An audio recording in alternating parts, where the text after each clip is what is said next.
Agrobacterium टुमेफेसियन था वो plant cell के अंदर इंटर कर गया। अब मैं इंजुरी फिंजुरी नहीं दिखाऊंगा, ये मेरा है प्लांट सेल, ये मेरा है प्लांट सेल।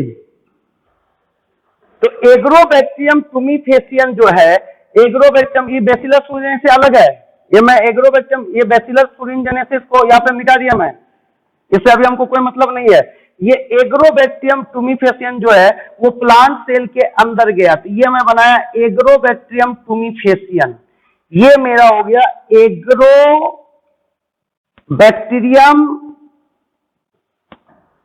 टुमेफेसियन, टुमेफेसियन,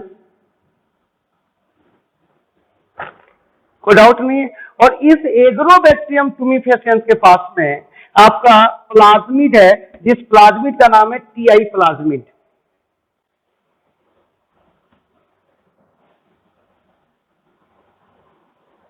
TI plasmid. अब मैं ज्यादा चीज नहीं लिखूंगा क्योंकि मैं बहुत कुछ आपको अभी बता दिया हूं, उसी को यूज करूंगा। टीआई प्लाज्मिड क्लियर हो गया। अब ये जो आपका टीआई प्लाज्मिड है, इस टीआई प्लाज्मिड के पास में बॉर्डर सीक्वेंस है, बॉर्डर सीक्वेंस है। जिस बॉर्डर सीक्वेंस के बीच का जो सीक्वेंस होगा, ये बॉर्डर सीक्वेंस है,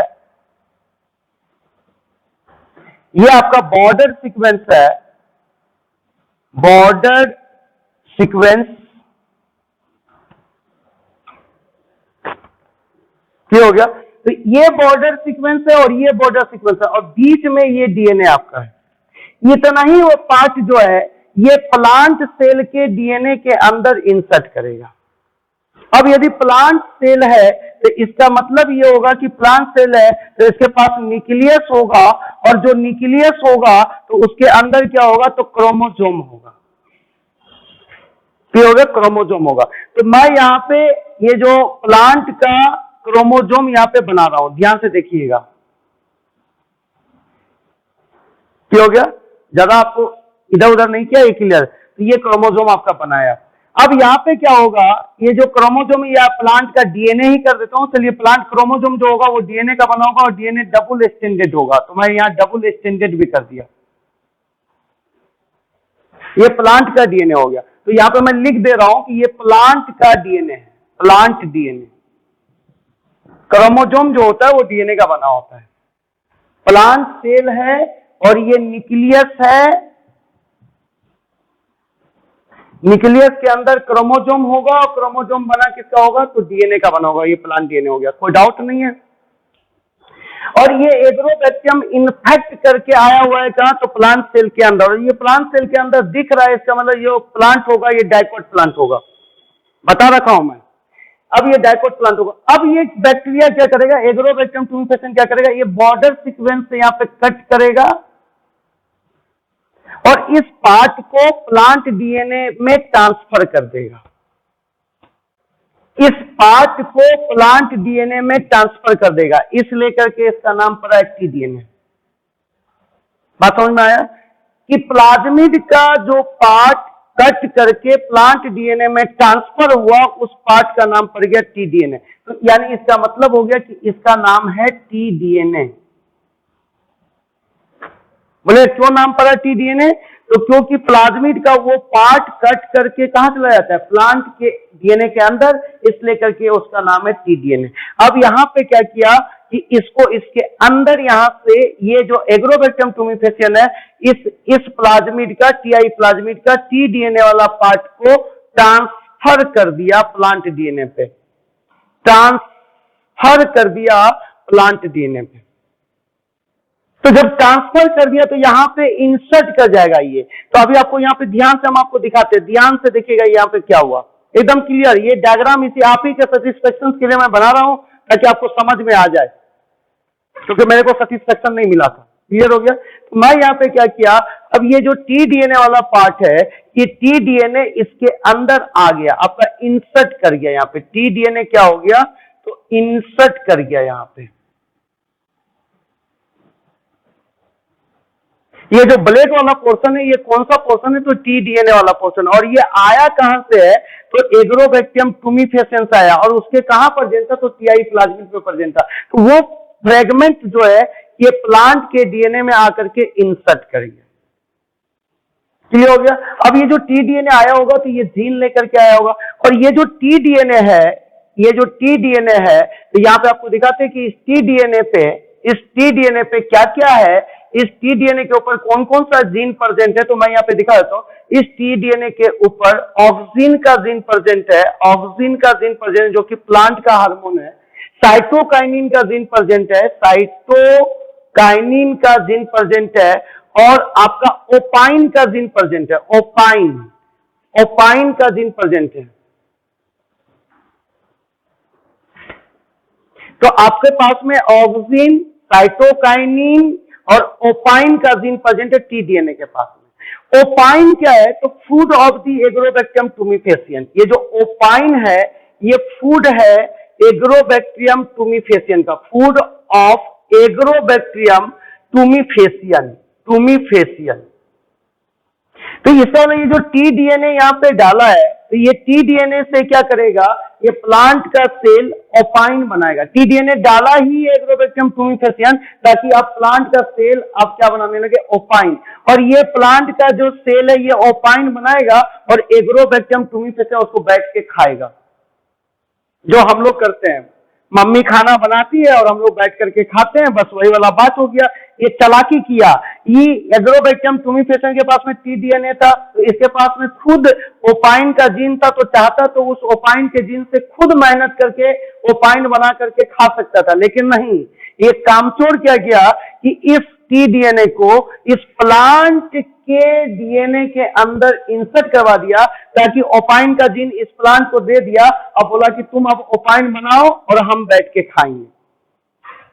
तो इस कंडीशन में क्या हुआ कि यदि ये एक प्लांट का सेल है, तो इस एक प्लांट के सेल में यदि ये टीडीएनए वाला पोर्शन यदि केवल इसमें आया हुआ है, तो इस वाला ओपाइन का फॉर्मेशन क्या होगा, कम होगा, ओपाइन का फॉर्मेशन कम होगा। तो इसलिए करके ये क्या किया है, यहाँ पे ऑक्सिन भी रखे हुआ है और साइटोकाइनिन का भी जीन रखा हुआ है। तो ऑक्सिन क्या करता है कि कोई भी सेल होगा, तो कोई भी सेल में, प्लांट सेल में क्या होता है, न्यूक्लियस होता है। ये न्यूक्लियस हो गया, ये न्यूक्लियस हो गया। प्लांट सेल का बात कर रहा हूं क्योंकि वो फाइटोहार्मोन है, न्यूक्लियस है। अब यहाँ पे क्या करना है, इस सेल का डिवीजन करवाना है, सेल के नंबर को बढ़ाना है। तो ऑक्सिन क्या करेगा, ऑक्सिन क्या करेगा कि कैरियोकाइनेसिस करा देगा। तो कैरियो मतलब होता है न्यूक्लियस, काइनेसिस मतलब डिवीजन। तो ऑक्सिन का काम है कैरियोकाइनेसिस करवा देना, कैरियोकाइनेसिस। तो ये कैरियो का मतलब होता है न्यूक्लियस, तो न्यूक्लियस का डिवीजन करवा देगा। तो ये प्लांट के सेल में क्या हो जाएगा कि 2 न्यूक्लियस आ जाएगा। अब क्या होगा कि जो साइटोकाइनिन होगा, वो साइटोकाइनिन क्या करेगा, अब यहाँ पे साइटोकाइनिन जो होगा, साइटोकाइनिन क्या करेगा, यहाँ पे साइटोकाइनेसिस करवा देगा। क्या करवा देगा, तो साइटोकाइनेसिस जैसे ही होगा तो 2 प्लांट सेल का फॉर्मेशन हो जाएगा। तो साइटोकाइनिन क्या कराता है, तो साइटोकाइनिन कराता है साइटोकाइनेसिस।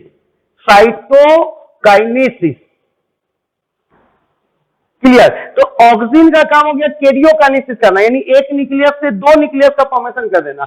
और साइटोकाइनिन जो है, ये शॉर्ट में लिख दिया, साइटोकाइनिन जो है वो करवा देगा साइटोकाइनेसिस। तो एक सेल से 2 सेल बना दिया, तो दोनों मिला तब जाकर के सेल का डिवीजन हुआ। तो ये बैक्टीरिया बड़ा चालाक है। अब ये एक सेल के अंदर तो अपना टीडीएनए डाल ही दिया है, और इस टीडीएनए के पास में ऑक्सिन और साइटोकाइनिन का जीन है।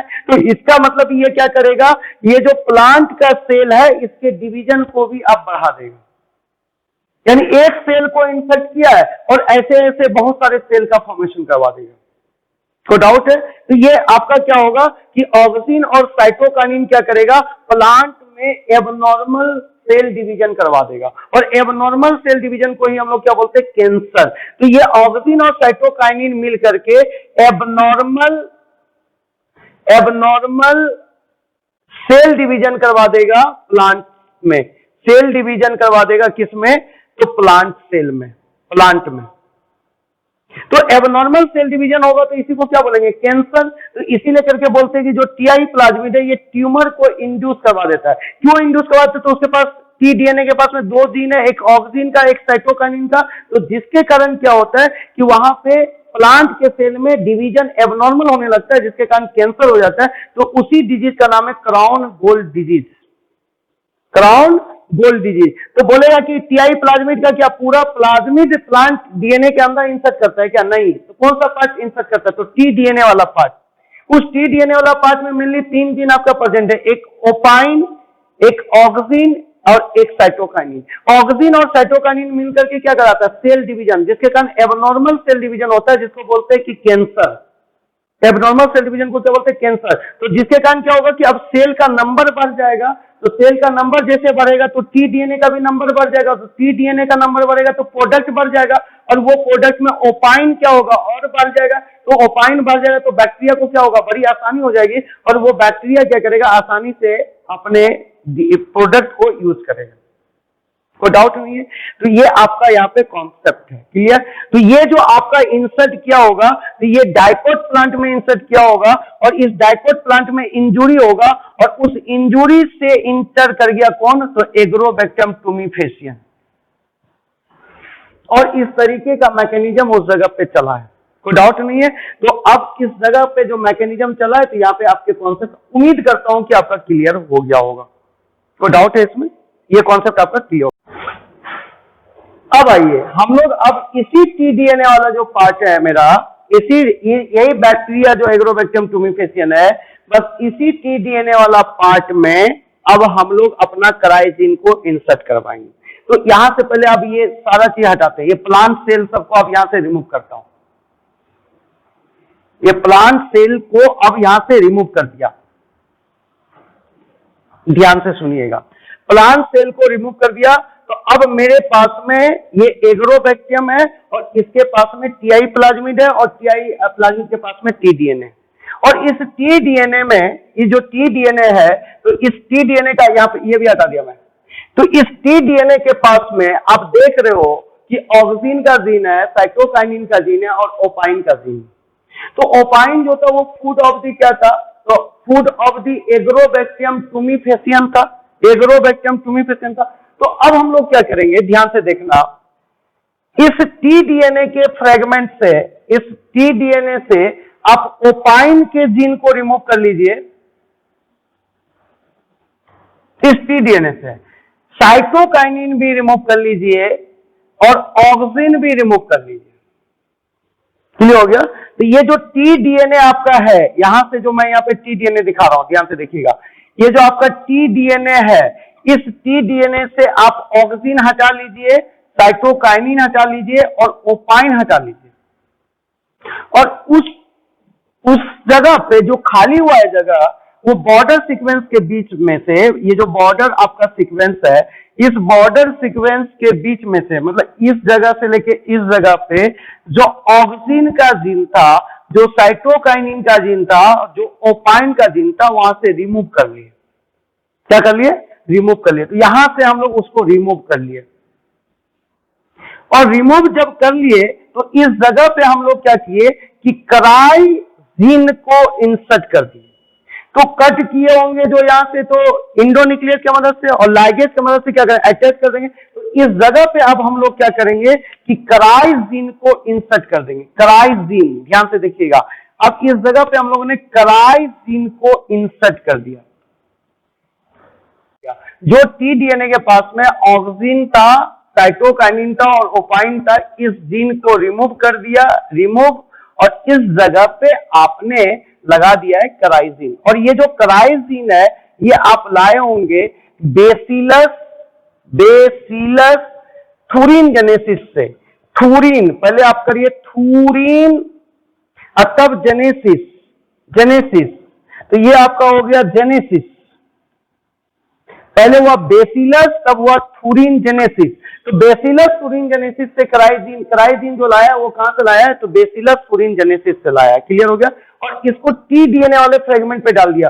और ये जो आपका प्लाज्मिड था, ये पूरा प्लाज्मिड आपका टीआई प्लाज्मिड था। कौन सा प्लाज्मिड था? तो टीआई। तो मैं टीआई प्लाज्मिड का मात्र उस फ्रेगमेंट का चर्चा कर रहा हूं। तो ये प्लाज्मिड पे ही ये काम किया गया है।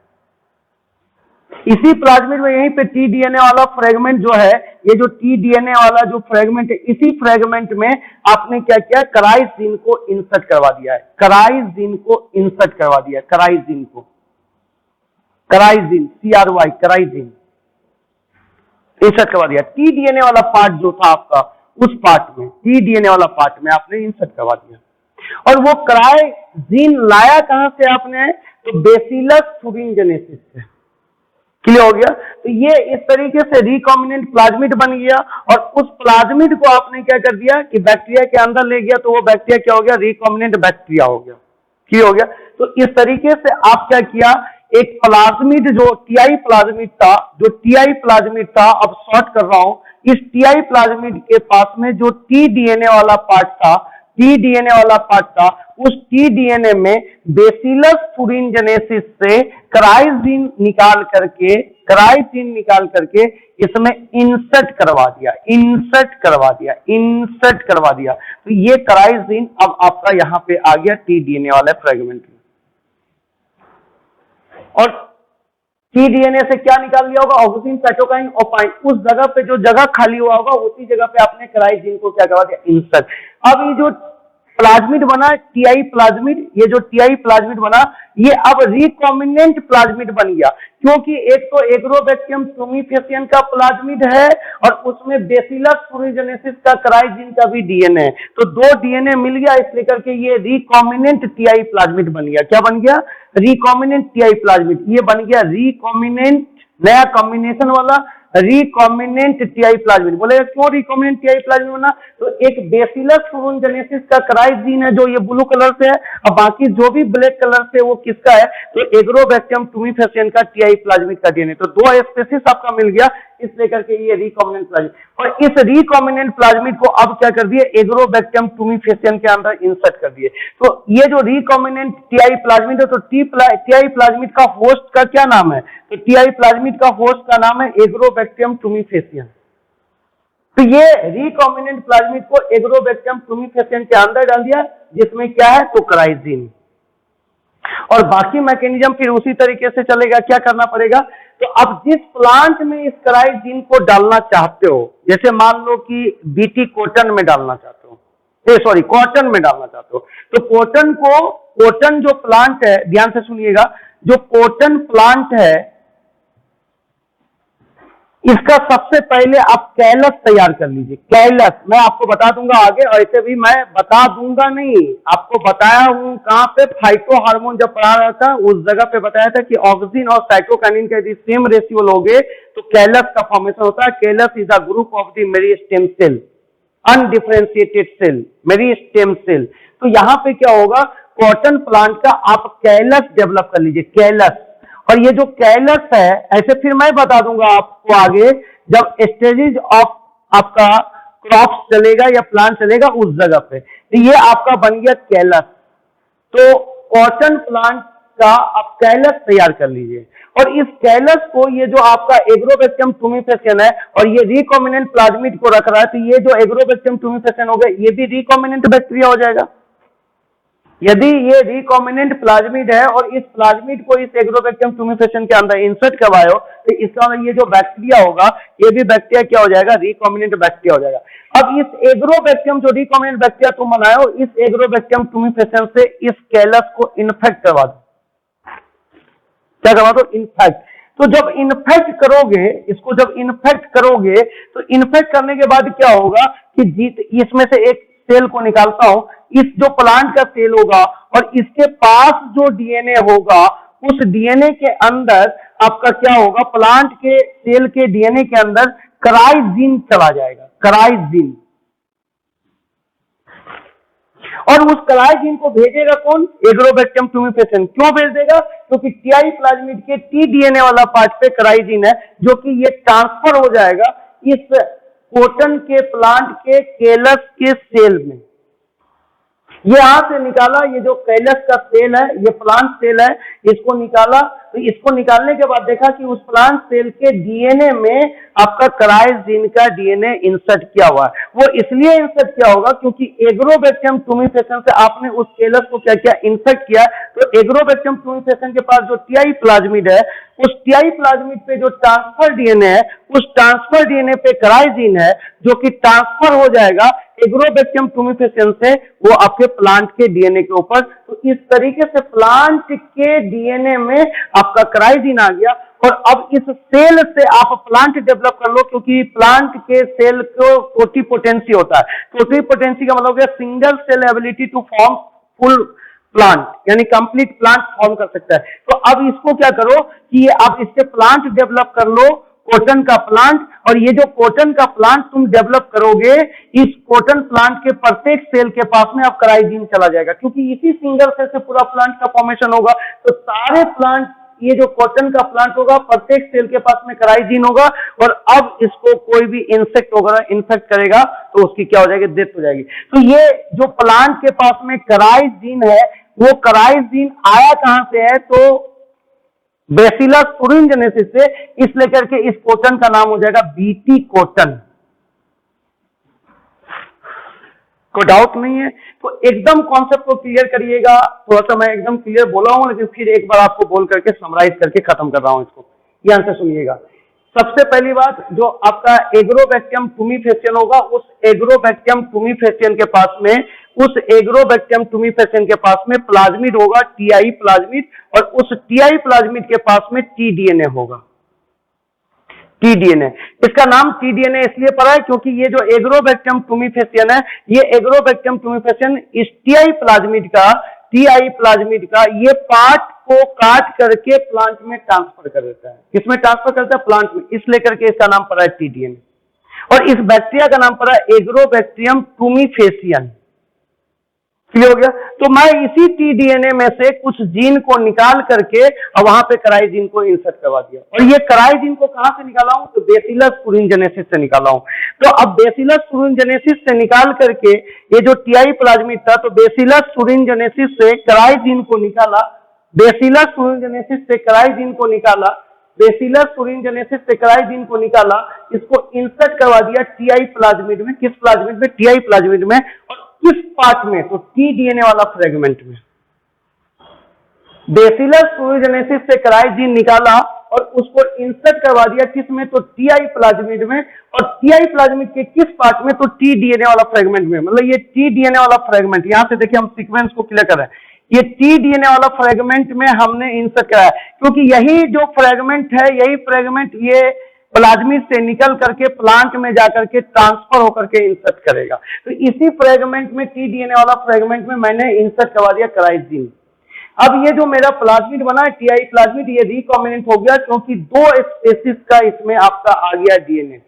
एक स्पेसिस हो गया thuringiensis जो कि बेसिलस thuringiensis का है, और एक जो ये टीआई प्लाज्मिड है, ये टुमिफेसियन स्पेसिस का हो गया। तो दो स्पेसिस का यहाँ पे डीएनए है। ये वाला जो डीएनए आप देख रहे हो, ये जो ब्लैक से डीएनए देख रहे हो, ये डीएनए आपका किसका है? तो ये टुमिफेसियन का है। और ये जो ब्लू वाला डीएनए देख रहे हो जो कि क्राइजीन का है, ये किसका है? तो thuringiensis का। और जब दो स्पेसिस का डीएनए मिलता है तो वो रिकॉम्बिनेंट डीएनए होता है। तो इस तरह से ये प्लाज्मिड बन गया रिकॉम्बिनेंट प्लाज्मिड। और इस रिकॉम्बिनेंट प्लाज्मिड को इंसर्ट करवा दिया किसके अंदर? तो बैक्टीरिया के अंदर।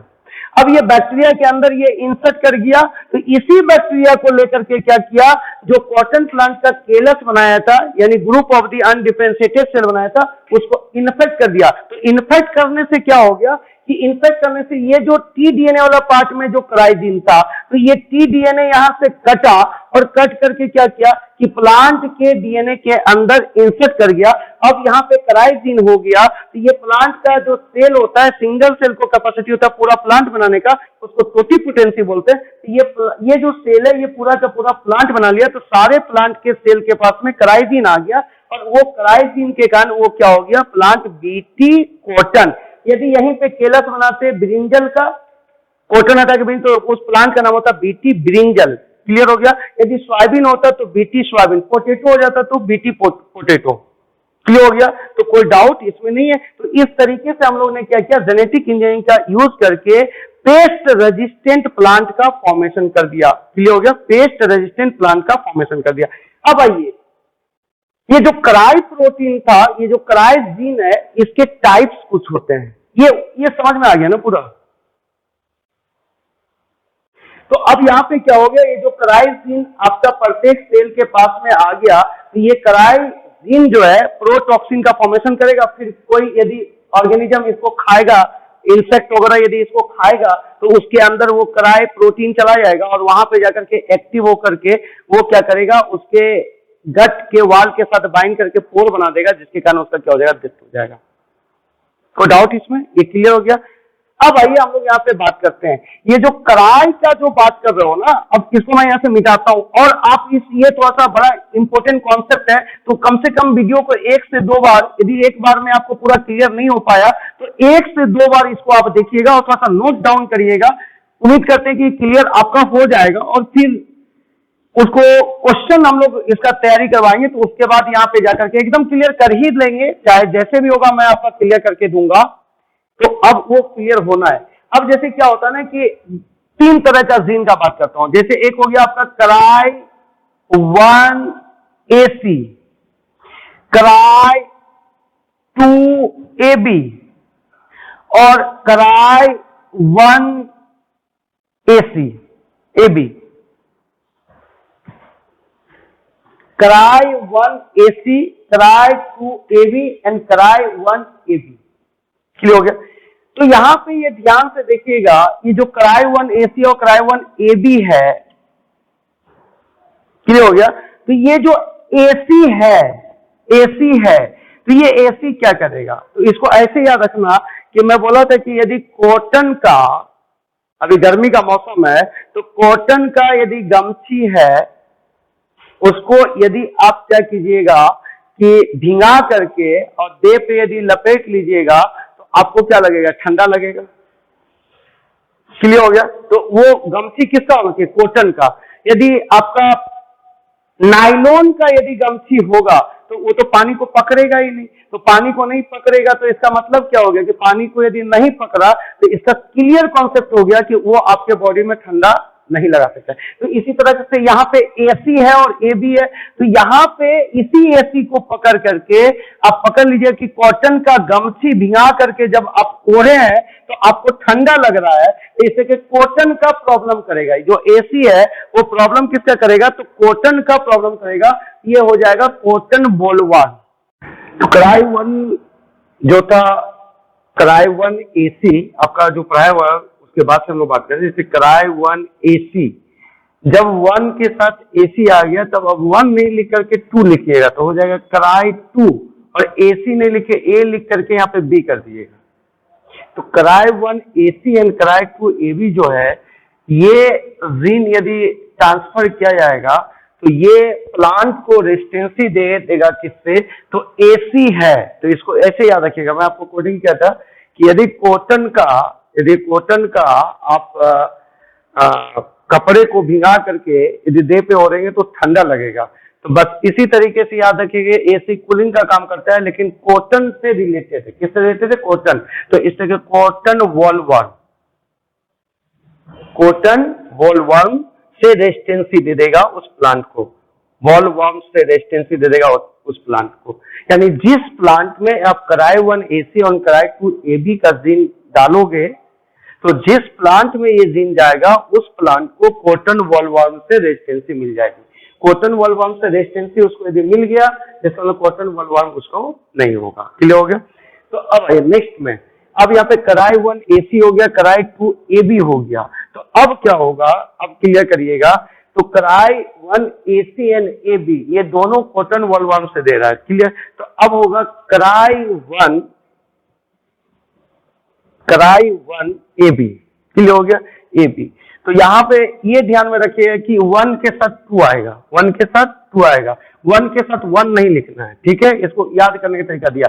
1 के साथ 2 लिखना है, AC के साथ में AB लिखना है। क्लियर? और अब क्राई 1AB, यानी AB दोनों में है, 1 में भी AB है और 2 में भी AB है। क्लियर हो गया? लेकिन 1 में एक AC आपका एक्स्ट्रा कर दिया यहाँ पे। तो ये क्या करता है ना कि ये जिसमें आप जीन डालोगे जिस प्लांट में, उसमें कॉर्न बोरियर नहीं होगा। कॉर्न बोरियर प्रॉब्लम से वो क्या हो जाएगा कि उसको कॉर्न बोरियर नहीं होगा। क्लियर हो गया। तो कौन बोरियर से रेजिस्टेंसी हो जाएगा? बोरियर मतलब होता है कि पोर कर रहे हैं, जैसे भिंडी उंडी आप लेने जाते होगे या बैगन लेने जाते हो तो उसमें देखते हो कि एक होल टाइप का है, तो उसी होल के लिए हम लोग बताते हैं कि वो बोरियर हो गया। तो कौन बोरियर से रेजिस्टेंसी हो जाएगा? लेकिन कौन सा जीन? CRY1AB। और CRY1AC एंड CRY2AB जो होगा वो कॉटन बोलवर्म से रेजिस्टेंसी प्रोवाइड कर देगा। क्लियर हो गया। तो इसको आपको दिमाग में रखने, यहाँ से क्वेश्चन आपके पूछे जाते हैं। क्लियर, कोई डाउट नहीं है। और बाकी कॉन्सेप्ट आपका हम दे दिए हैं। क्लियर। अब यहाँ पे क्या था कि ये CRY1AC and CRY2AB and CRY1AB को ट्रांसफर करने के लिए जो हम लोग प्लाज्मिड यूज करते थे वो प्लाज्मिड था TI प्लाज्मिड, और जो उस TI प्लाज्मिड का होस्ट होता था वो एग्रोबैक्टरम टूमीफेसियंस होते थे। क्लियर हो गया। तो इसका मतलब हो गया कि आपको किसी भी जीन को यदि प्लांट में ट्रांसफर करना है, किसी भी जीन को प्लांट में ट्रांसफर करना है तो उसके लिए वेक्टर लेना पड़ेगा क्या? तो TI प्लाज्मिड। और TI प्लाज्मिड में tDNA वाला सेगमेंट में ही आपको अपना डिजायर जीन को डालना पड़ेगा, और उसके बाद उस प्लाज्मिड को एग्रोबैक्टरम टूमीफेसियंस में दे दीजिए, और उस जो रिकॉम्बिनेंट बैक्टीरिया बना है उससे आप प्लांट सेल को इन्फेक्ट करवा दीजिए, केलस वाले सेल को। तो वो जो जीन आपने डाला है उस प्लाज्मिड के अंदर, वो जीन आपका कहाँ चला जाएगा? तो उस प्लांट के सेल के अंदर, और उससे जो भी प्लांट ग्रो करेगा वो जीन उस हर सेल के पास होगा। यानी सिंपल में दे आपको एक स्ट्रक्चर बना के दे, आपको जो भी जीन डालना है प्लांट के अंदर उसको TI प्लाज्मिड, जो TI प्लाज्मिड है, शॉर्ट करके दे रहा हूं, तो TI प्लाज्मिड के tDNA वाले सेगमेंट पे डाल दीजिए। क्लियर हो गया।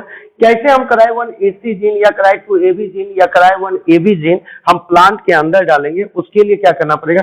जो जीन आपको डालना है उसको TI प्लाज्मिड के tDNA वाले सेगमेंट पे डाल दीजिए। अभी सपोज TI प्लाज्मिड का ये tDNA वाला जो सेगमेंट यहां से लेकर के यहां तक का सेगमेंट है, इसमें हमने यहां से डाल दिया आपका क्या?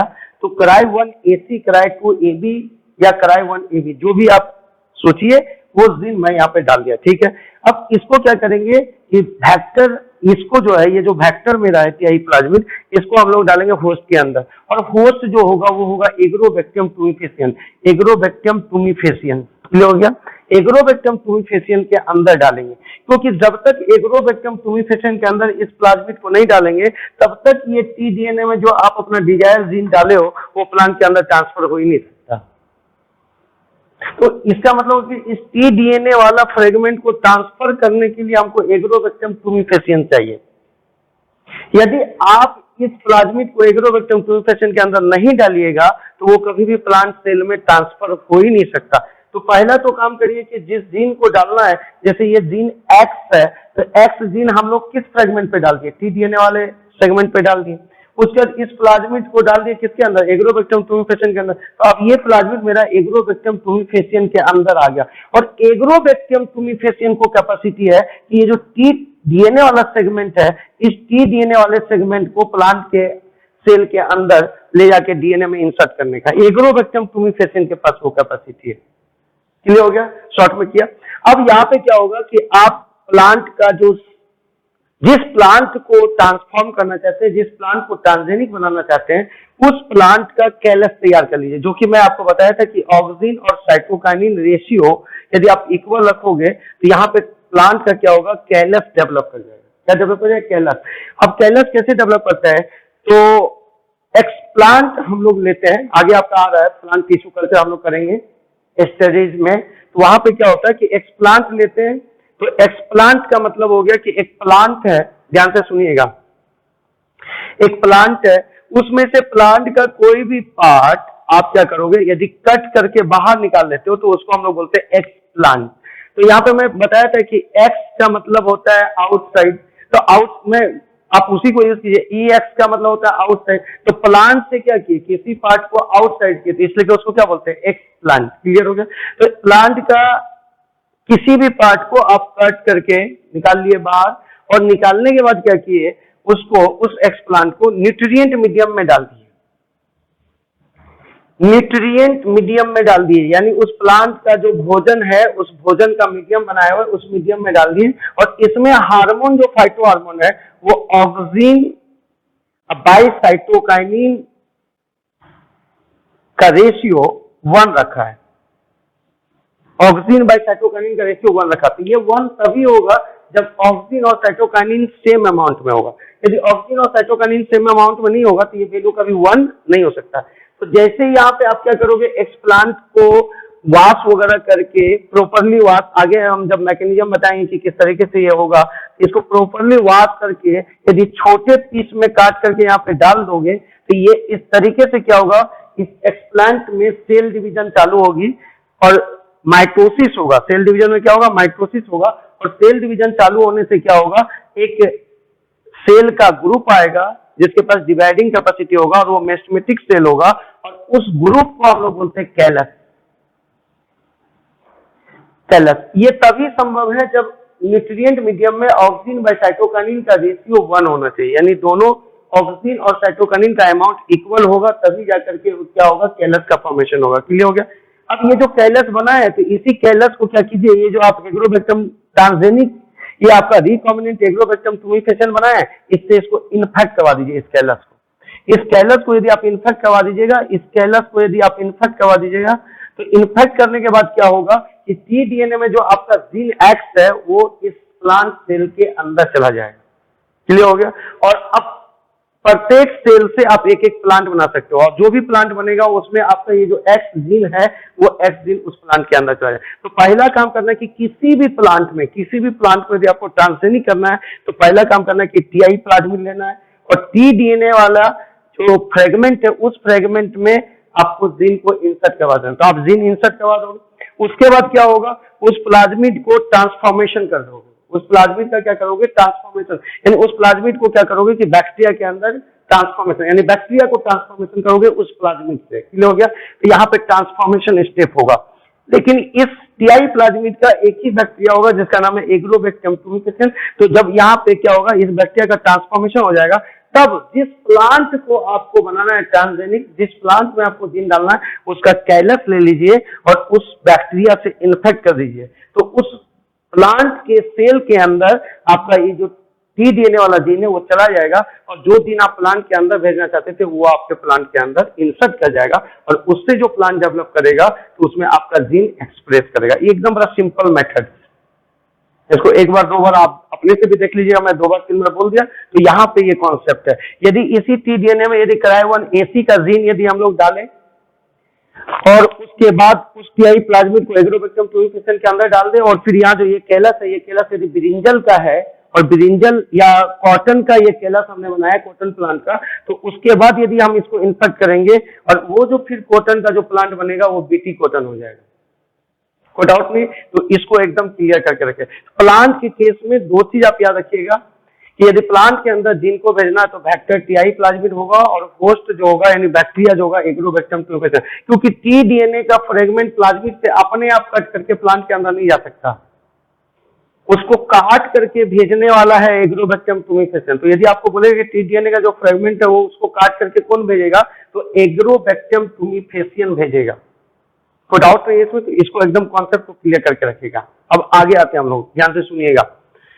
तो अब इस जगह से क्या होगा कि ये तो हो गया प्लांट के केस में। यदि प्लांट को ट्रांसजेनिक बनाना है तो टीआई प्लाज्मिड लेना है, या नहीं तो एग्रोबैक्टम टुमिफेसियन में एक और प्लाज्मिड होता है जिसका नाम है आरआई प्लाज्मिड। तो अब यहाँ पे क्या है कि टीआई और आरआई नाम के ऊपर है। तो टीआई का मतलब हो गया ट्यूमर इंड्यूसिंग, तो जो ट्यूमर को इंड्यूस करे, जो कि abnormal growth of the cell करवा दे प्लांट में, उस बैक्टीरिया का नाम है एग्रोबैक्टम टुमिफेसियन। और उससे क्रॉन गोल डिजीज हुआ था डाइकोट प्लांट में, और वैसा डाइकोट प्लांट जो कि इंजुरी जिसके पास में था। तो ये डाइकोट प्लांट में ये क्रॉन गोल डिजीज जो आप देखोगे मैंगो के प्लांट में, तो यहाँ पे क्या हुआ, एबनॉर्मल सेल का ग्रोथ हो गया है, जिसको ह्यूमन बीइंग में आपने कैंसर बोला था, ये प्लांट का कैंसर है। क्लियर हो गया। तो ये जो एबनॉर्मल ग्रोथ हो गया ये एग्रोबैक्टम टुमिफेसियन के कारण हुआ और एग्रोबैक्टम टुमिफेसियन के पास टीआई प्लाज्मिड के कारण हुआ, क्योंकि ट्यूमर इंड्यूसिंग प्लाज्मिड उसका नाम। और आरआई का मतलब है रूट इंड्यूसिंग प्लाज्मिड। आप यदि बात करोगे तो प्लांट में 2 तरह का प्लाज्मिड यूज किया जा सकता है, टीआई और आरआई। टीआई का यूज हमने आपको दिखा दिया। इसका टी का मतलब हो गया ट्यूमर इंड्यूसिंग प्लाज्मिड और आर आई का मतलब यहाँ पे आर से हो गया रूट इंड्यूसिंग प्लाज्मिड, यानी रूट का फॉर्मेशन करेगा, मतलब एबनॉर्मल रूट का, यानी एक तरह से ये भी कैंसर ही हो गया। लेकिन रूट बनाएगा केवल। क्लियर हो गया, कोई डाउट नहीं है। तो यहाँ पे क्या होगा, इसी डिजीज का नाम था क्राउन गोल, जो कि एग्रोबैक्टीरियम टुमिफेसियन के मदद से होता था। क्राउन का मतलब होता है मुकुट, और गोल मतलब गोल हो गया। तो ये जो क्राउन गोल डिजीज है, ये एग्रोबैक्टीरियम टुमिफेसियन के कारण हुआ है। कोई डाउट नहीं है। तो इसको एकदम क्लियर करके रखिएगा, यहां से क्वेश्चन यही आता है। और प्लांट को कभी भी आपको ट्रांसजेनिक करना हो तो बैक्टीरिया आपको लेना है एग्रोबैक्टीरियम टुमिफेसियन, और प्लाज्मिड लेना है टीआई या आरआई ले सकते हो। क्लियर हो गया। अच्छा, टीआई प्लाज्मिड पे जो फ्रेगमेंट कट करके प्लांट के डीएनए के अंदर इंसर्ट करता है उसका क्या नाम है, तो टी डीएनए नाम है। टी क्यों आया, ट्रांसफर डीएनए ट्रांसफर। लेकिन क्या प्लाज्मिड अपने से उस डीएनए को ट्रांसफर कर सकता है क्या, नहीं कर सकता, इसलिए उसको होस्ट की जरूरत पड़ती है, जिसका नाम है एग्रोबैक्टीरियम टुमिफेसियन। कोई डाउट नहीं है। आइए अब आगे हम लोग मिलते हैं। ध्यान से देखिएगा, बड़ा इंपॉर्टेंट क्वेश्चन है और बड़ा इंपॉर्टेंट यहां से पूछा जाता है। तो एक हेडिंग हम लोग पहले करते हैं, उसके बाद तब आगे हम लोग बात करेंगे। एक हेडिंग से आरएनए-आई, आरएनए-आई क्लियर हो गया। इसी का फुल फॉर्म कीजिएगा तो आरएनए-आई जो आया है वो इंटरफेरेंस के लिए आया है। आई मतलब इंटरफेरेंस, इंटरफेरेंस यानी ये इंटरफेरेंस करता है। आरएनए-आई क्या करता है, तो इंटरफेरेंस करता है, इंटरफेयर करना मतलब दखल अंदाजी करना। यदि आप किसी चीज पे दखल अंदाजी करते हैं तो आप बोलो कि वो इंटरफेयर कर रहा है, इसलिए करके यहाँ पे आरएनए-आई का मतलब हो गया आरएनए इंटरफेरेंस। इसी को आरएनए साइलेंसिंग भी बोलते हैं। इसका दूसरा नाम यदि तुम बोलोगे तो आरएनए साइलेंसिंग भी बोल सकते हो, साइलेंसिंग भी आप बोल सकते हो। यहाँ पे क्या हो गया, साइलेंसिंग मतलब चुप कर देना, मतलब आरएनए को आपने साइलेंट कर दिया, यानी आरएनए से जो प्रोडक्ट बनना चाहिए था वो प्रोडक्ट तुम उसको बनने नहीं दिया। इसका मतलब आरएनए को यदि साइलेंट कर दिया तो वो आरएनए साइलेंसिंग कहलाएगा। और आरएनए साइलेंसिंग किसके मदद से आएगा, तो आरएनए-आई के मदद से आएगा। तुम जब आरएनए-आई करोगे तो उसी से क्या हो जाएगा, आरएनए साइलेंसिंग हो जाएगा। और आप आरएनए-आई इज स्पेशल, जितने भी यूकैरियोटिक सेल होंगे, ऑल यूकैरियोटिक सेल का, जितने भी यूकैरियोटिक सेल होंगे, यूकैरियोटिक सेल का cellular defence mechanism. Eukaryotic cell का क्या है, तो सेलुलर डिफेंस मैकेनिज्म है, cellular defence mechanism, cellular defence mechanism. तो इसको एकदम दिमाग में रखना है कि आपको यदि कोई पूछे कि यूकैरियोटिक सेल का सेलुलर डिफेंस मैकेनिज्म क्या है, तो आरएनए-आई है। एकदम क्वेश्चन पूछता है और एकदम क्लियर रखेगा। प्रोकैरियोटिक सेल का डिफेंस मैकेनिज्म था restriction enzyme and dam methylase, ये दोनों मिल करके उसको डिफेंस दे रहा था। लेकिन यूकैरियोटिक सेल का भी सेलुलर डिफेंस मैकेनिज्म है जिसका नाम है आरएनए-आई। और अभी हम आपको तुरंत इसको क्लियर कर देंगे, क्योंकि मॉलिक्यूलर बेसिस ऑफ इनहेरिटेंस में आपको ट्रांसक्रिप्शन क्लियर किया हुआ है, तो फिर यहाँ पे गड़बड़ हो ही नहीं सकता है। इसको मैं बताता हूँ। और इसी आरएनए-आई का यूज करके हम लोग फ्लेवर सेवर टोमेटो भी बना लेंगे। और टोबैको के रूट में एक निमेटोड्स का इन्फेक्शन होता है जिसका नाम है मेलोइड गाइनी इनकोजेनिटिया, और ये टोबैको के रूट में इन्फेक्ट करता है। तो आरएनए-आई के मदद से, और आरएनए-आई बेसिकली निमेटोड्स में मोर इफेक्टिव है। निमेटोड्स के ग्रोथ को रोकने के लिए आरएनए-आई मोर इफेक्टिव है। पहले क्वेश्चन में आपको बोल दिया, आरएनए-आई सेलुलर डिफेंस मैकेनिज्म है यूकैरियोटिक सेल में, या ऐसे आप यहां से ऐसे एरो कर दिया, RNAi is cellular defence mechanism in eukaryotic cell. Clear हो गया।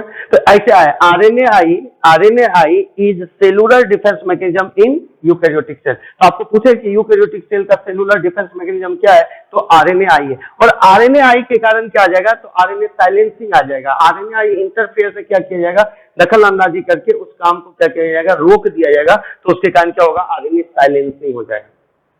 जैसे आप कोई बदमाशी कर रहे थे तो आपके पेरेंट्स आकर के वहां पे दखल अंदाजी करके आपको डांट करके डपट करके उस काम को क्या करवा दिए, बंद करवा दिए। तो वो काम बंद हो गया, यानी साइलेंट हो गया। आप जैसे हल्ला गुल्ला कर रहे थे तो वो आए और बोले कि चुप रहो, तो तुमको क्या करवा दिए, साइलेंट करवा दिए। तो वो यदि इंटरफेयर नहीं करते तो तुम हल्ला करते रह जाते।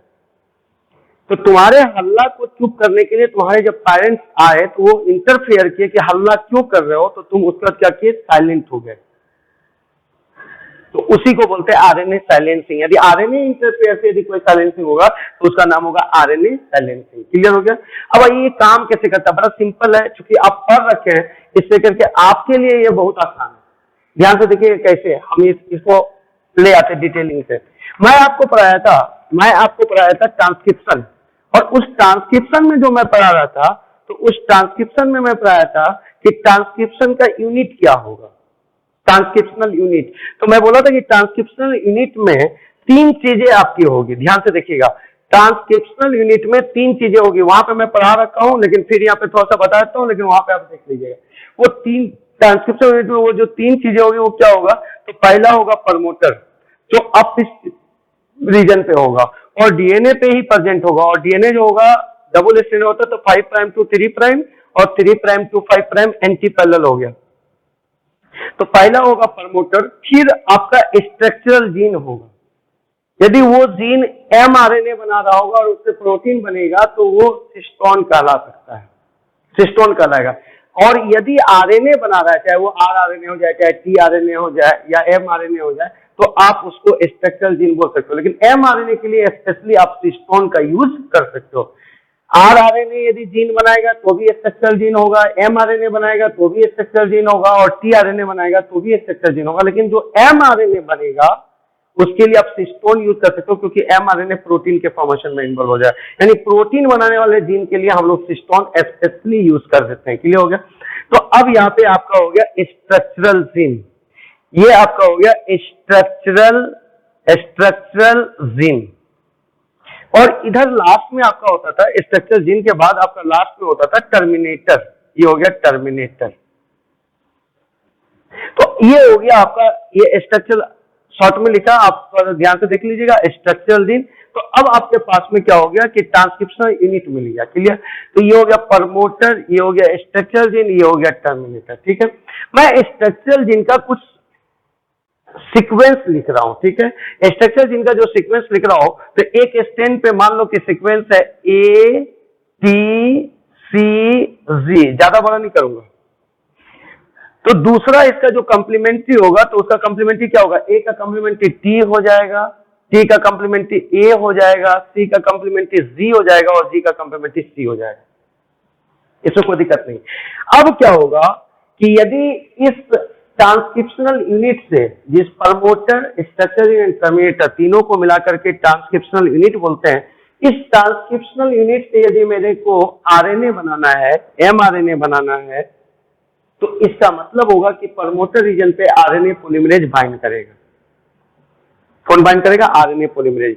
और वो भी कौन सा आरएनए पॉलीमरेज? तो आरएनए पॉलीमरेज 2, क्योंकि एमआरएनए बनाना है। क्योंकि मैं बताया था आपको, फिर पढ़िएगा आप, एकदम पढ़ना जरूरी है, molecular basis of inheritance, RMT, और इधर से कर दिया था 1, 2 एंड 3। तो एमआरएनए बनाना होगा तो आरएनए पॉलीमरेज 2, क्योंकि ये यूकैरियोटिक सेल का डिफेंस मैकेनिज्म पहले ही बोला था कि RNA is the defence mechanism of the eukaryotic cell. तो इसलिए करके आपका यहाँ पे आरएनए पॉलीमरेज 2 बाइंड करेगा और इसका ट्रांसक्रिप्शन करेगा। तो जो ट्रांसक्रिप्शन होगा वो 3 प्राइम टू 5 प्राइम स्टैंड का होगा प्रमोटर साइड से। क्लियर हो गया? किस साइड से? प्रमोटर के साइड से। तो अब यहाँ से क्या होगा कि इसका जब ट्रांसक्रिप्शन होगा तो ये 3 प्राइम टू 5 प्राइम का स्टैंड का ट्रांसक्रिप्शन होगा और बनेगा एमआरएनए। तो कैसे एमआरएनए बनेगा? तो ध्यान से देखिएगा, ये ए है, तो इसका सबसे पहले यदि ये आपका हो गया टेम्पलेट स्टैंड। कौन सा स्टैंड? Template stand.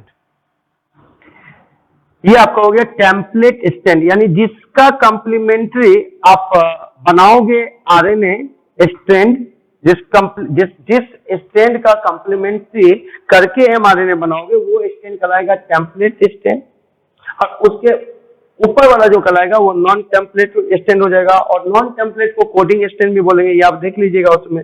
और उसी को आप बोल सकते हो कि सेंस स्टैंड, तो इसका उल्टा इधर हो जाएगा।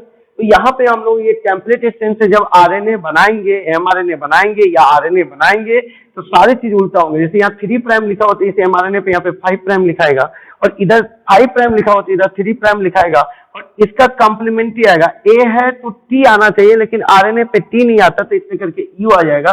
टी है तो ए आएगा, सी आएगा, सी है तो जी आएगा, और जी है तो सी आएगा। क्लियर हो गया? अब ये जो एमआरएनए बना, इसमें पोस्ट ट्रांसक्रिप्शनल मॉडिफिकेशन हो करके एमआरएनए बनेगा, यूकैरियोटिक सेल है तो ये मैं पढ़ा रखा हूं, लेकिन मैं डायरेक्ट यहाँ पे क्या कर दिया कि एमआरएनए सारा चीज करके एमआरएनए बना दिया। अब इस एमआरएनए पे क्या होगा, इस एमआरएनए पे राइबोसोम बाइंड करेगा 5 प्राइम से, क्योंकि ये भी चलता है 5 प्राइम टू 3 प्राइम, तो राइबोसोम भी चलता है 5 prime to 3 prime, DNA polymerase भी चलता है 5 prime to 3 prime, RNA polymerase भी चलता है 5 प्राइम टू 3 प्राइम। क्लियर हो गया, ये हमेशा चलेगा, अपना 5 प्राइम टू 3 प्राइम चलता है। क्लियर, तो अब ये राइबोसोम क्या करेगा, ये यू ए जी सी और भी कुछ स्टैंड होगा और भी कुछ होगा, जैसे यहाँ पे आपका सी, यहाँ पे एक सी ले लिया तो इसका कॉम्प्लीमेंट्री यहाँ जी हो जाएगा, सी लिया तो इसका कॉम्प्लीमेंट्री जी हो जाएगा, यहाँ पे ए लिया तो यहाँ पे टी हो गया, तो ये सी का यहाँ पे हो जाएगा जी और ए का हो जाएगा, जब ए का टी आने लगेगा तो यू कर देना। क्लियर, तो यहाँ पे क्या हो गया ना कि ये पहले ही स्टॉप कोडन आ गया, ये तो हम लोग का बैड लक हो गया, तो इसको स्टॉप नहीं रखना है, इसको क्या नहीं रखना है, स्टॉप नहीं रखना है, तो यहाँ पे क्या कर देते हैं, टी के जगह पे यहाँ पे कर देते हैं ए ही कर देते हैं, तो ए हो गया तो यहाँ पे इसका ए का कॉम्प्लीमेंट्री टी हो गया, यानी हमारा जो अब डीएनए का सीक्वेंस है ए सी जी सी ए, तो इसका कॉम्प्लीमेंट्री इधर हो गया ए का टी, सी का जी का सी और सी का जी और ए का टी। तो अब इस स्ट्रैंड से जब हम लोग आरएनए बनाएंगे तो ए का टी आना चाहिए तो यू आ गया, ए का टी आना चाहिए तो यू आ जाएगा, सी का क्या आ जाएगा जी का क्या आ जाएगा सी का क्या आ जाएगा जी और ए का क्या आ जाएगा यू। तो डाउट नहीं, मोलिकुलर बेसिस ऑफ इनहेरिटेंस में आपको कोडोन पढ़ा रखा था कि 3 बेस का कंटिन्यूअस सीक्वेंस यदि बना दो तो कोडोन उसी के हिसाब से एमिनो एसिड कोड होगा, तो इसका मतलब ये हो गया कि 3 का सीक्वेंस यहाँ करेंगे और भी आगे चलेगा, ये 6 बेस का नहीं बनेगा, ठीक है, और भी ये आगे मूव करेगा। तो मैं बोला यहाँ पे अभी छोटा लेकर के आपको समझाने की कोशिश कर रहा हूँ, तो यहाँ पे जो मेरा एमआरएनए है वो है UUG एंड CGU, ये UUG यही आया और CGU ये हो गया 5 प्राइम टू 3 प्राइम, और इसी पे राइबोसोम जब बाइंड करेगा तो यहाँ पे हमारा क्या होगा कि प्रोटीन का फॉर्मेशन होगा। किसका फॉर्मेशन होगा, तो प्रोटीन का फॉर्मेशन हो जाएगा। लेकिन ये एकदम श्योर है कि ये जो राइबोसोम होता है, ये जो राइबोसोम है ये ऑलवेज सिंगल स्ट्रैंड पे बाइंड करता है, ये जो राइबोसोम होता है ये ऑलवेज सिंगल स्ट्रैंडेड एमआरएनए पे बाइंड करता है, सिंगल स्ट्रैंडेड, एक एस से हो गया सिंगल, एक एस से हो गया स्ट्रैंड, तो सिंगल स्ट्रैंडेड एमआरएनए पे बाइंड करता है। यदि आपको कोई बोले कि राइबोसोम एडेप्टेड किया है तो सिंगल स्ट्रैंडेड एमआरएनए के लिए एडेप्टेड है, ये कभी भी डबल स्ट्रैंडेड एमआरएनए पे बाइंड करके कभी भी ये नहीं बना सकता है क्या, तो आपका प्रोटीन। क्लियर हो गया। तो एक बार मैं क्या किया कि ट्रांसक्रिप्शनल यूनिट लिया जिसमें प्रमोटर था, स्ट्रक्चरल जीन था और टर्मिनेटर था, और डीएनए डबल स्ट्रैंड होता था 5 प्राइम टू 3 प्राइम और 3 प्राइम टू 5 प्राइम। अब मैं क्या किया कि स्ट्रक्चरल जीन का सीक्वेंस लिखा, छोटा सा सीक्वेंस लिखा ताकि समझाना आपको आसान हो, तो उसमें सीक्वेंस में लिया था ए सी जी सी ए। अब इसका कॉम्प्लीमेंट्री इधर अपने आप हो जाएगा, ए है तो टी, ए है तो टी, सी है तो जी है तो सी, अब सी है तो जी, ए है तो टी। और ये टी बेस नहीं है, क्या है, टर्मिनेटर, जिसको आप, ये टी बेस नहीं है मेरा, ये है टर्मिनेटर। मोलेकुलर में आप जाकर के देख लीजिएगा, सारे चीज वहां पे आपके एक्सप्लेन किया, और ये जो पी है ये है प्रमोटर। क्लियर हो गया। तो अब यहाँ पे क्या हुआ कि ये जो स्ट्रक्चरल जीन था इसका एमआरएनए बना, डायरेक्ट एमआरएनए यूकैरियोट में नहीं बनता, प्रोसेसिंग के बाद बनता, लेकिन मैं बोला कि स्टेप आगे बढ़ा करके इसको हमने एमआरएनए बना दिया, यानी यहाँ पे आपका बन गया एमआरएनए। स्ट्रक्चरल जीन से क्या हो गया, एमआरएनए। पोस्ट ट्रांसक्रिप्शनल मॉडिफिकेशन के बाद तो मैं डायरेक्ट यहाँ पे ये बना दिया एमआरएनए, एकदम क्लियर। लेकिन मॉडिफिकेशन मैंने कर रखा है, पोस्ट ट्रांसक्रिप्शनल मॉडिफिकेशन करने के बाद मेरा एमआरएनए बना। अब इस एमआरएनए के साथ में क्या हुआ कि राइबोसोम बाइंड किया, जिसकी कैपेसिटी है सिंगल स्ट्रैंडेड एमआरएनए के साथ बाइंड करना, और राइबोसोम बाइंड किया तो ये जो आपका 3 बेस का सीक्वेंस था, इसको कोडोन बोलते थे, एक कोडोन एक एमिनो एसिड को कोड कर दिया, दूसरा कोडोन दूसरे का, इस तरीके से बहुत सारे कोडोन होंगे। क्लियर हो गया। तो मैं चूंकि समझाना है इसलिए कि 2 कोडोन ही लेकर के चला, और ये आगे और भी मूव करेगा, क्योंकि 2 एमिनो एसिड का कभी प्रोटीन नहीं बन सकता। क्लियर हो गया। लेकिन ये आगे और होगा, लेकिन मैं आपको समझाने के लिए छोटा ले रहा हूं ताकि RNA मेरा पर्पस है समझाना। क्लियर हो गया। तो यहाँ पे आपका प्रोटीन बन गया। ये प्रोटीन तब बना जब राइबोसोम mRNA के ऊपर बाइंड किया, और वो mRNA क्या था, तो सिंगल स्ट्रैंडेड mRNA था, तो बाइंड किया तो वो आपका प्रोटीन में फॉर्म कर दिया। क्लियर। अब RNAi में क्या मैकेनिज्म को हम लोग लगाते हैं, क्या करते हैं RNAi के केस में, ध्यान से देखिएगा। हम लोग क्या करते हैं कि डिजाइन कर देते हैं किसको, तो DNA को। इसी को हम लोग क्या करेंगे, डिजाइन करेंगे। ये आपका एक नॉर्मल जीन दिया हुआ था, इस नॉर्मल जीन का नॉर्मल mRNA यहाँ पे आपका बना हुआ है, और उस mRNA से मैंने प्रोटीन बना के भी आपको दिखा दिया, इसलिए कि राइबोसोम जो होता है वो सिंगल स्ट्रैंडेड mRNA पे एक्ट करता है, और तभी जाकर के वो प्रोटीन का फॉर्मेशन कर सकता है। mRNA यदि डबल स्ट्रैंडेड हो जाएगा तो कभी भी राइबोसोम उससे बाइंड नहीं कर पाएगा। अब इसी जीन को हम लोग जेनेटिकली इंजीनियर्ड करेंगे। क्या करेंगे, तो जेनेटिकली इंजीनियर करेंगे। तो कैसे, आपको समझाने के लिए मैं एकदम क्लियर और शॉर्टेस्ट मेथड पे बताता हूँ कि जेनेटिकली इंजीनियर कैसे करें। तो जो जीन दिया हुआ एकदम उसी जीन को आप रख लीजिए, ध्यान से देखिएगा, उसी जीन को रख लीजिए, 5 प्राइम टू 3 प्राइम लिख लीजिए। आप उसी जीन को रख लीजिए, ये आपका लिख लीजिए यहाँ पे 5 प्राइम टू 3 प्राइम और 3 प्राइम टू 5 प्राइम। आपको जस्ट समझाने के लिए मैं बता दे रहा हूं ताकि आपको आसानी से समझ में आ जाएगा। और जिस जगह पे प्रमोटर है उस जगह पे टर्मिनेटर लिख दीजिए, और जिस जगह पे टर्मिनेटर है उस जगह पे प्रमोटर लिख दीजिए, बाकी एज यूजुअल रख दीजिए। क्लियर हो गया। तो ये केवल आपको दिमाग में रखना है, बस इतना ही काम करना है। बस ये मॉडिफाइड हम लोग कर लेंगे कि प्रमोटर को रिप्लेस करके वहां पे टर्मिनेटर सीक्वेंस डाल देंगे, और टर्मिनेटर सीक्वेंस की जगह पे प्रमोटर सीक्वेंस डाल देंगे। क्लियर। तो करते हैं हम लोग इसको। तो जहां प्रमोटर था वहां पे हमने कर दिया टर्मिनेटर, वहां पे हमने कर दिया टर्मिनेटर। बीच में स्ट्रक्चरल जीन है, लिख देंगे उसी तरीके से स्ट्रक्चरल जीन TTGCGT। तो ये हो गया आपका GCGT, और इधर कर देंगे प्रमोटर, ये हो गया आपका प्रमोटर। और यही जीन है, सेम जीन है, केवल इस प्रमोटर को इधर ले आए और इस टर्मिनेटर को इधर ले आए। ये एक मॉडिफाई कर दिया हमने किसको, तो जीन को जेनेटिक इंजीनियरिंग लगा करके। क्लियर हो गया। तो ये हो गया प्रमोटर। इसका कंप्लीमेंट्री यदि होगा तो T का A, T का A, G का C, C का G, G का C और T का A। अब जो होगा, जिधर प्रमोटर होता है उसी साइड से 3 प्राइम टू 5 प्राइम का जो स्टैंड होता है वो टेम्पलेट स्टैंड कहलाता है। तो अब ये वाला जो स्टैंड हो गया, ये स्टैंड अब टेम्पलेट हो गया, क्योंकि प्रमोटर आपका किधर है, तो इस साइड में। तो प्रमोटर के साइड से 3 प्राइम टू 5 प्राइम का स्टैंड ही टेम्पलेट होगा। जैसे ये प्रमोटर है तो 3 प्राइम टू 5 प्राइम स्टैंड, ये स्टैंड आपका टेम्पलेट हो गया। लेकिन यहाँ पे प्रमोटर इधर है तो इसके 3 प्राइम टू 5 प्राइम, ये वाला स्टैंड जो होगा आपका क्या हो जाएगा, टेम्पलेट हो जाएगा। क्लियर। तो यहाँ पे क्लियर करेगा। इसको ऐसे उलट करके भी रख सकते हैं, नहीं समझे। जैसे ये ऐसे है, जैसे सपोज दैट ये प्रमोटर है और ये टर्मिनेटर, ये ऐसे रखा हुआ, तो ऐसे कर सकते हो तुम, नहीं समझ में आया। अब बाकी सब सीक्वेंस को वैसे ही रखना है, समझ में आ गया। तो इसी टाइप का हो जाएगा कि लेफ्ट में आपका ये जो आप ऐसे कराओगे तो लेफ्ट में आपका प्रमोटर होगा और राइट में टर्मिनेटर होगा। इसको जस्ट ऐसे घुमा देना है, लेकिन चूंकि आपको आसानी से समझ में आ जाए इसीलिए करके हमने क्या किया, सीधा बोला कि प्रमोटर के जगह पे टर्मिनेटर रख दिया और टर्मिनेटर के जगह पे प्रमोटर रख दिया। बस यही बात आपको बोला और कुछ इसमें कुछ नहीं किया। तो आप इसको एकदम दिमाग में रखिएगा कि टर्मिनेटर और प्रमोटर, तो प्रमोटर जो होगा वो आपका लेफ्ट साइड होगा और टर्मिनेटर राइट साइड होगा। तो इसी स्ट्रक्चर, जैसे ये ब्लू कैप जो है ये प्रमोटर इस पे है और इधर ये टर्मिनेटर है, ये ऐसे है, तो इसको ऐसे घुमा सकते हो। तो प्रमोटर चला जाएगा लेफ्ट साइड में और टर्मिनेटर आ जाएगा किधर, राइट साइड में। ये हो जाएगा ये, और तब जाकर के आप क्या करोगे, आरएनए बनाओगे। तो इसी को यदि हम लोग घुमा ले, इसको यदि हम लोग घुमा दे 180 डिग्री से, यदि इसको रोटेट कर दे, क्लियर हो गया। तो रोटेट करने के बाद क्या होगा, तो आप देख लीजिए, ध्यान से देखिएगा। रोटेट कर दिया 180 डिग्री से, क्या कर दिया, उसको रोटेट कर दिया।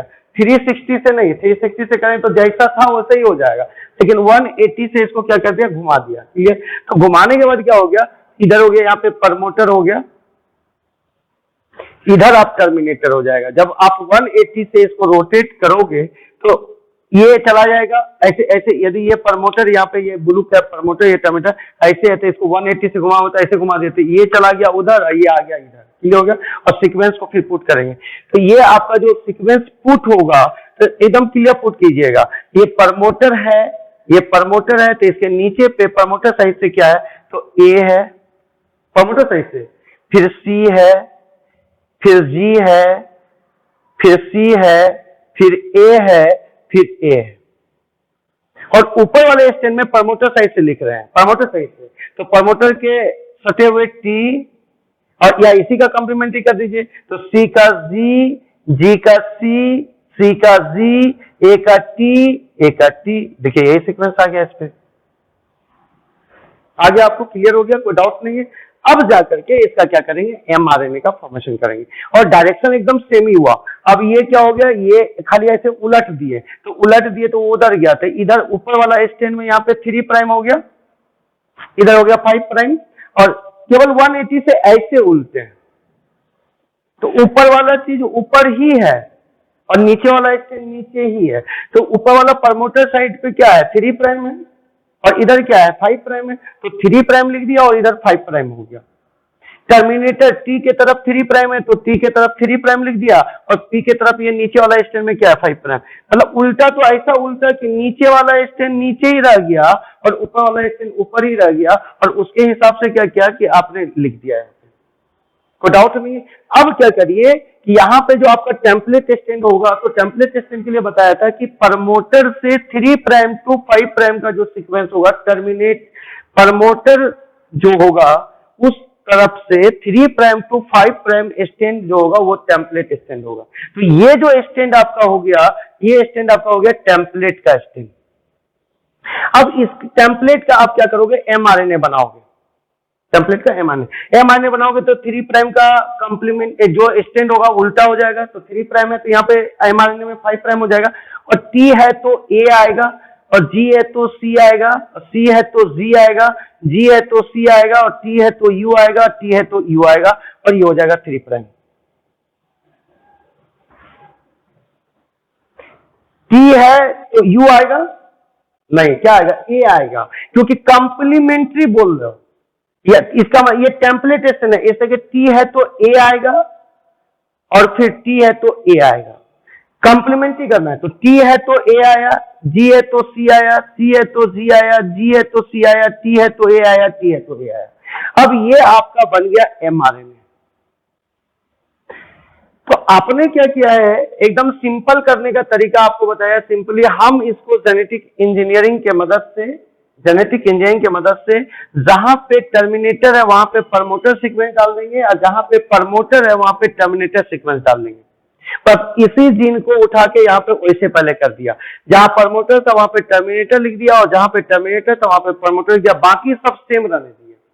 अब फिर कितना डिग्री से घुमा दिए, 180 डिग्री से रोटेट कर दिए, तो 180 से एग्जैक्ट रोटेट किए, ऊपर वाला स्टैंड ऊपर रह गया, नीचे वाला स्टैंड नीचे रह गया, और सीक्वेंस जैसा फिट बैठा कि पी के साइड से टी है तो ऐसे लिखे और ऐसे लिख करके यहाँ पे लिख दिया। और फिर आपको पता है कि प्रमोटर साइड से 3 प्राइम टू 5 प्राइम का स्टैंड ही टेम्पलेट का काम करता है, जिसके हिसाब से कंप्लीमेंट्री एमआरएनए का फॉर्मेशन होता है। क्लियर। अब ये भी जीन एक सेल के अंदर है और ये नेचुरल जीन उस सेल के अंदर है ही, और मैं जेनेटिक इंजीनियरिंग की मदद से ये जो हमने आपका मॉडिफाइड जीन बनाया है, इस मॉडिफाइड जीन को भी उसी सेल के अंदर डाल दिया। तो जो नेचुरल जीन उस सेल का होगा वो ये वाला एमआरएनए, अब ये मिटा दूं यहां से नीचे वाला, वो ये वाला एमआरएनए बनाएगा। ये जो एमआरएनए है ये एमआरएनए आपका बनाएगा, ये हो गया। और जो हमने मॉडिफाइड करके उस सेल के अंदर डाला है ये जीन, उसका एमआरएनए ये होगा।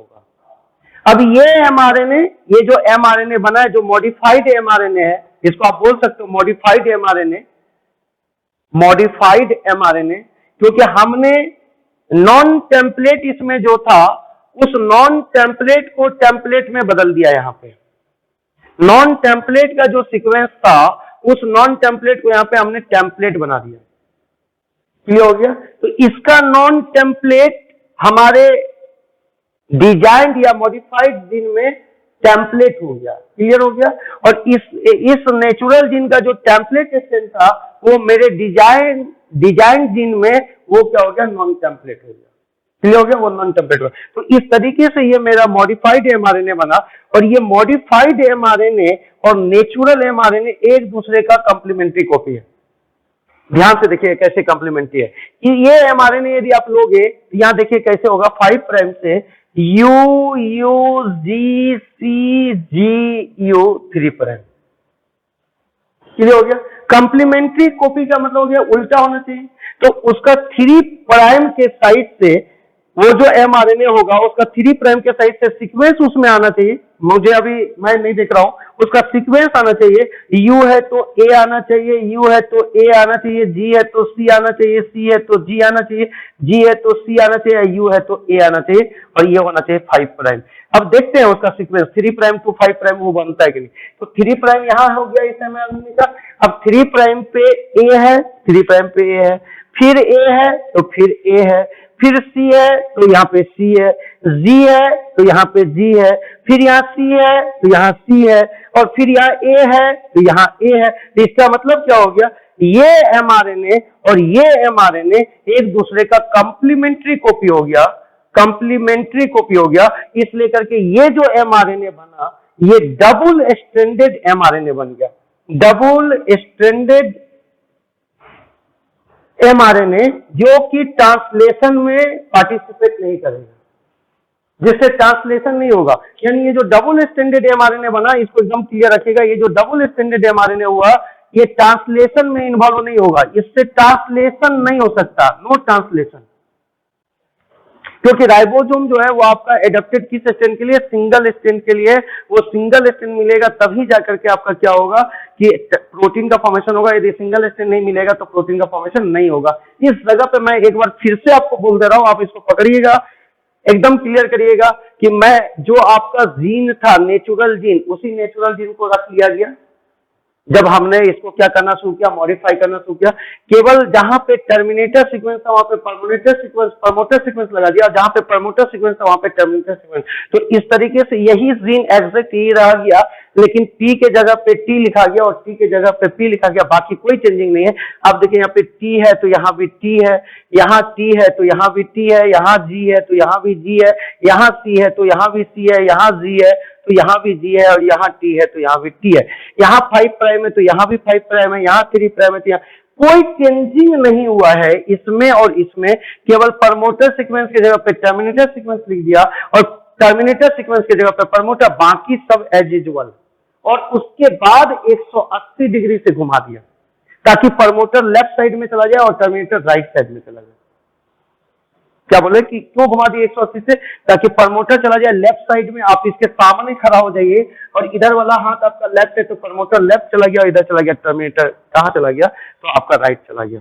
क्लियर हो गया। तो ये आपका इसको करने के लिए, और फिर आपको पता है कि प्रमोटर के साइड से 3 प्राइम टू 5 प्राइम का स्टैंड टेम्पलेट स्टैंड होता है, और ये जो टेम्पलेट स्टैंड होता है उसी का कंप्लीमेंट्री एमआरएनए बनता है। और कंप्लीमेंट्री का मतलब हर चीज को उल्टा कर देना। जैसे टेम्पलेट 3 प्राइम टू 5 प्राइम, तो 3 एमआरएनए में 3 प्राइम नहीं लिख करके 3 प्राइम का उल्टा लिखेंगे, 5 प्राइम हो जाएगा। और जहां टेम्पलेट में 5 प्राइम है तो एमआरएनए में 3 प्राइम लिखेंगे। और यदि टी है तो ए लिखेंगे, जी है तो सी लिखेंगे, सी है तो जी लिखेंगे, जी है तो सी लिखेंगे, टी है तो ए लिखेंगे, टी है तो ए लिखेंगे। और ये दोनों जो एमआरएनए होगा एक दूसरे का कंप्लीमेंट्री होगा। तो ये तो सेल में नेचुरली प्रेजेंट होगा, सेल में ये नेचुरली प्रेजेंट होगा।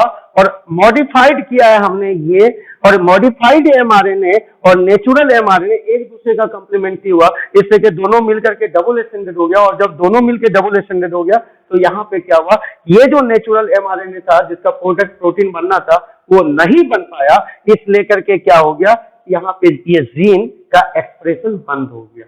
इसी को बोलते हैं आरएनए इंटरफेरेंस। कैसे इंटरफेरेंस हुआ, तो ये जो आरएनए बना ये इस आरएनए के साथ में इंटरफेयर कर दिया। ये जो आरएनए बना तो ये नेचुरल आरएनए जो बना एमआरएनए, उस एमआरएनए के साथ में जो मॉडिफाइड एमआरएनए आपने बनाया है वो जो मॉडिफाइड एमआरएनए ये जाके इसके साथ में क्या किया, ज्वाइंट हो गया, हाइड्रोजन बॉन्ड बना करके डबल स्टैंडर्ड हो गया, यानी इंटरफेयर कर दिया उसके साथ में, और उसके एक्सप्रेशन को क्या हुआ, रोक दिया। नहीं समझ में है, क्लियर हो गया। जैसे आपके साथ में ये घटना जिंदगी में कभी ना कभी घटता है, हर स्टूडेंट के जिंदगी में ये घटना घटता है जो कि नहीं घटना चाहिए। अब क्या हो गया कि एक बच्चा स्कूल जाने के लिए निकला, ये बचपन में ही ये कहानी होता है। स्कूल जाने के लिए निकला और निकला तो जैसे उसका एक दोस्त मिला तो वो दोस्त बोला कि क्या स्कूल जाओगे तुम, चलो घूमते हैं। अब वो बच्चा स्कूल जाने के लिए निकला था, अब उसका दोस्त उधर से आया, अब बोला कि कहाँ स्कूल जा रहे हो, चलो घूम के आते हैं, सर्कस लगा हुआ है गांधी मैदान में। तो अब वो क्या किया कि स्कूल जाने के बजाय वो कहाँ चला गया, तो सर्कस देखने के लिए चला गया। तो यानी क्या किया, वो जो आया बच्चा, दूसरा बच्चा, इस बच्चे के साथ इंटरफेयर किया और इंटरफेयर करने के बाद ये बच्चा जो आज पढ़ता, इसका एक्सप्रेशन ही खत्म कर दिया।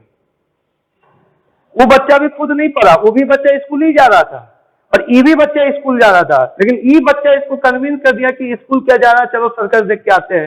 तो इसका मतलब हो गया कि इसके एक्सप्रेशन को क्या कर दिया, बंद कर दिया। ये एकदम याद रखिए, इसका मतलब ये mRNA इस mRNA के साथ में इंटरफेयर करके इसके प्रोडक्ट को नहीं बनने दिया, कोई डाउट नहीं। और इसको अब जा करके हम लोग यूज करेंगे। अब क्या यूज करेंगे, तो सबसे सुनिएगा, सबसे पहला ये जो RNA आई है, ये मोर इफेक्टिव है। ये मोर इफेक्टिव है किसमें, मोर इफेक्टिव है, ये मोर इफेक्टिव है किसमें, तो निमेटोड्स के केस में मोर इफेक्टिव। निमेटोड्स यानी निमेटोड्स को यदि कंट्रोल करना है, निमेटोड्स को यदि कंट्रोल करना है तो आप RNA आई लगा दीजिए, या RNA साइलेंसिंग जिसको बोलते हैं लगा दीजिए, निमेटोड्स कंट्रोल हो जाएगा, यानी निमेटोड्स को ग्रोथ को रोक दिया जाएगा।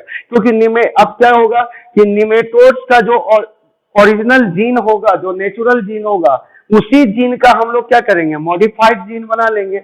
और अब क्या करेगा, निमेटोड्स अपना नेचुरल mRNA बनाएगा और मेरा मॉडिफाइड जो आपका जीन होगा वो उस mRNA का कंप्लीमेंट्री mRNA बनाएगा। और वो जब कंप्लीमेंट्री mRNA बनेगा तो दोनों एक दूसरे के साथ क्या होगा, डबल स्ट्रैंडेड हो जाएगा। और डबल स्ट्रैंडेड होगा तो निमेटोड का जो प्रोडक्ट बनना चाहिए वो नहीं बनेगा, इसके कारण क्या हो जाएगा, डेथ हो जाएगा। अब यहाँ पे एकदम क्लियर कॉन्सेप्ट के साथ में कीजिएगा। तो इस जगह पे ये RNA साइलेंसिंग का ये मैटर्स होता है कि आप दोनों स्ट्रैंड को क्या कर लीजिए, टेम्पलेट की तरह काम कर लीजिए। RNA साइलेंसिंग में एक लाइन में यदि बोला जाए तो दोनों स्ट्रैंड टेम्पलेट की तरह काम करेगा तो कभी भी प्रोडक्ट का फॉर्मेशन नहीं होगा। इसलिए नेचुरल कंडीशन में हमेशा एक ही स्ट्रैंड टेम्पलेट का काम करता है, जो कि प्रमोटर साइड से 3 प्राइम टू 5 प्राइम होगा। और कहीं उस सेल में ऐसा जीन नहीं मिलेगा जो कि ये स्ट्रैंड टेम्पलेट की तरह काम करने लगे। लेकिन हम लोग इंट्रोड्यूस कर सकते हैं उस हिसाब से, RNA आई कराना है जैसे कि इस तरह से हम लोग इंट्रोड्यूस करते हैं। अब क्या होता है ना कि टोबैको का प्लांट होता है, मैं इसको मिटाना नहीं चाहता हूँ, यहाँ पे दिख रहा होगा आपको इस जगह पे टोबैको का प्लांट होता है। तो टोबैको के रूट में, ये जो टोबैको का प्लांट होता है, तो टोबैको के रूट में इन्फेक्शन हो जाता है। इन्फेक्शन हो जाता है किसका, इन्फेक्शन आपका हो गया मेलिडोनोगाइनी, मेलवाइड लिख दीजिए पहले, मेलवाइड और तब कर दीजिए गाइनी। क्लियर हो गया। जो आपका टोबैको रूट में जो इन्फेक्शन होगा वो मेलवाइड गाइनी। तो मेलवाइड क्या हो गया, कैंसर था आपका है, तो मेलवाइड गाइनी इनकॉन्जेनिटिया, इनकोजनिटिया। क्लियर हो गया। तो मेलवाइड गाइनी इनकोजनिटिया जो है ये इन्फेक्शन क्या, किसमें, टोबैको रूट में। क्लियर हो गया। और अब टोबैको रूट का जो इन्फेक्शन हुआ मेलवाइड गाइनी इनकोजनिटिया के द्वारा हुआ, और हम चाह रहे हैं कि ये जो है मेलवाइड गाइनी इनकोजनिटिया ये टोबैको रूट को इन्फेक्ट नहीं करे, तो यहाँ पे आप लगा दीजिए RNA आई। और RNA आई जैसे लगाइएगा कि ये मेलवाइड गाइनी जो है ये आपका टोबैको रूट में ग्रो ही नहीं कर पाएगा।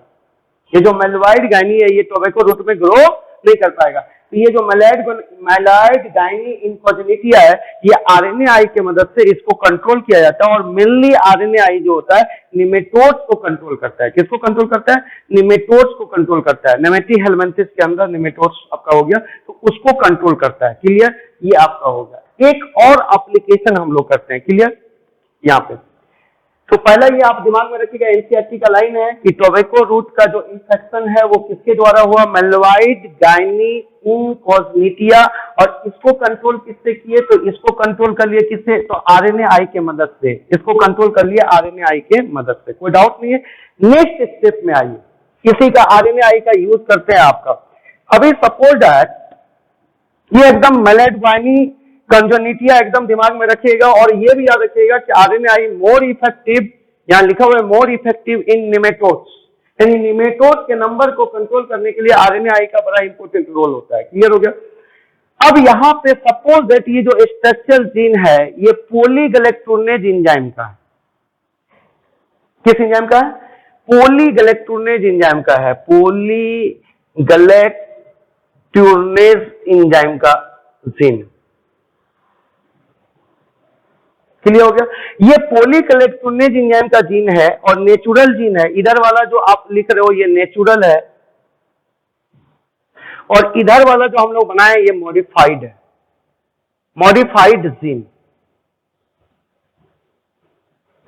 ये नेचुरल है और उधर जो हम लोग डिजाइन किया वो मॉडिफाइड है। तो नेचुरल जीन में हमने ले लिया पॉलीगैलेक्टोर्नेज एंजाइम का जीन है। अब इस जीन का एमआरएनए बना है और इस एमआरएनए का क्या होगा कि अपना प्रोडक्ट बनेगा पॉलीगैलेक्टोर्नेज, पॉलीगैलेक्टोर्नेज। तो इस एमआरएनए का अपना एंजाइम बनेगा, इस एमआरएनए का अपना प्रोडक्ट बनेगा पॉलीगैलेक्टोर्नेज एंजाइम, पॉलीगैलेक्टोर्नेज एंजाइम,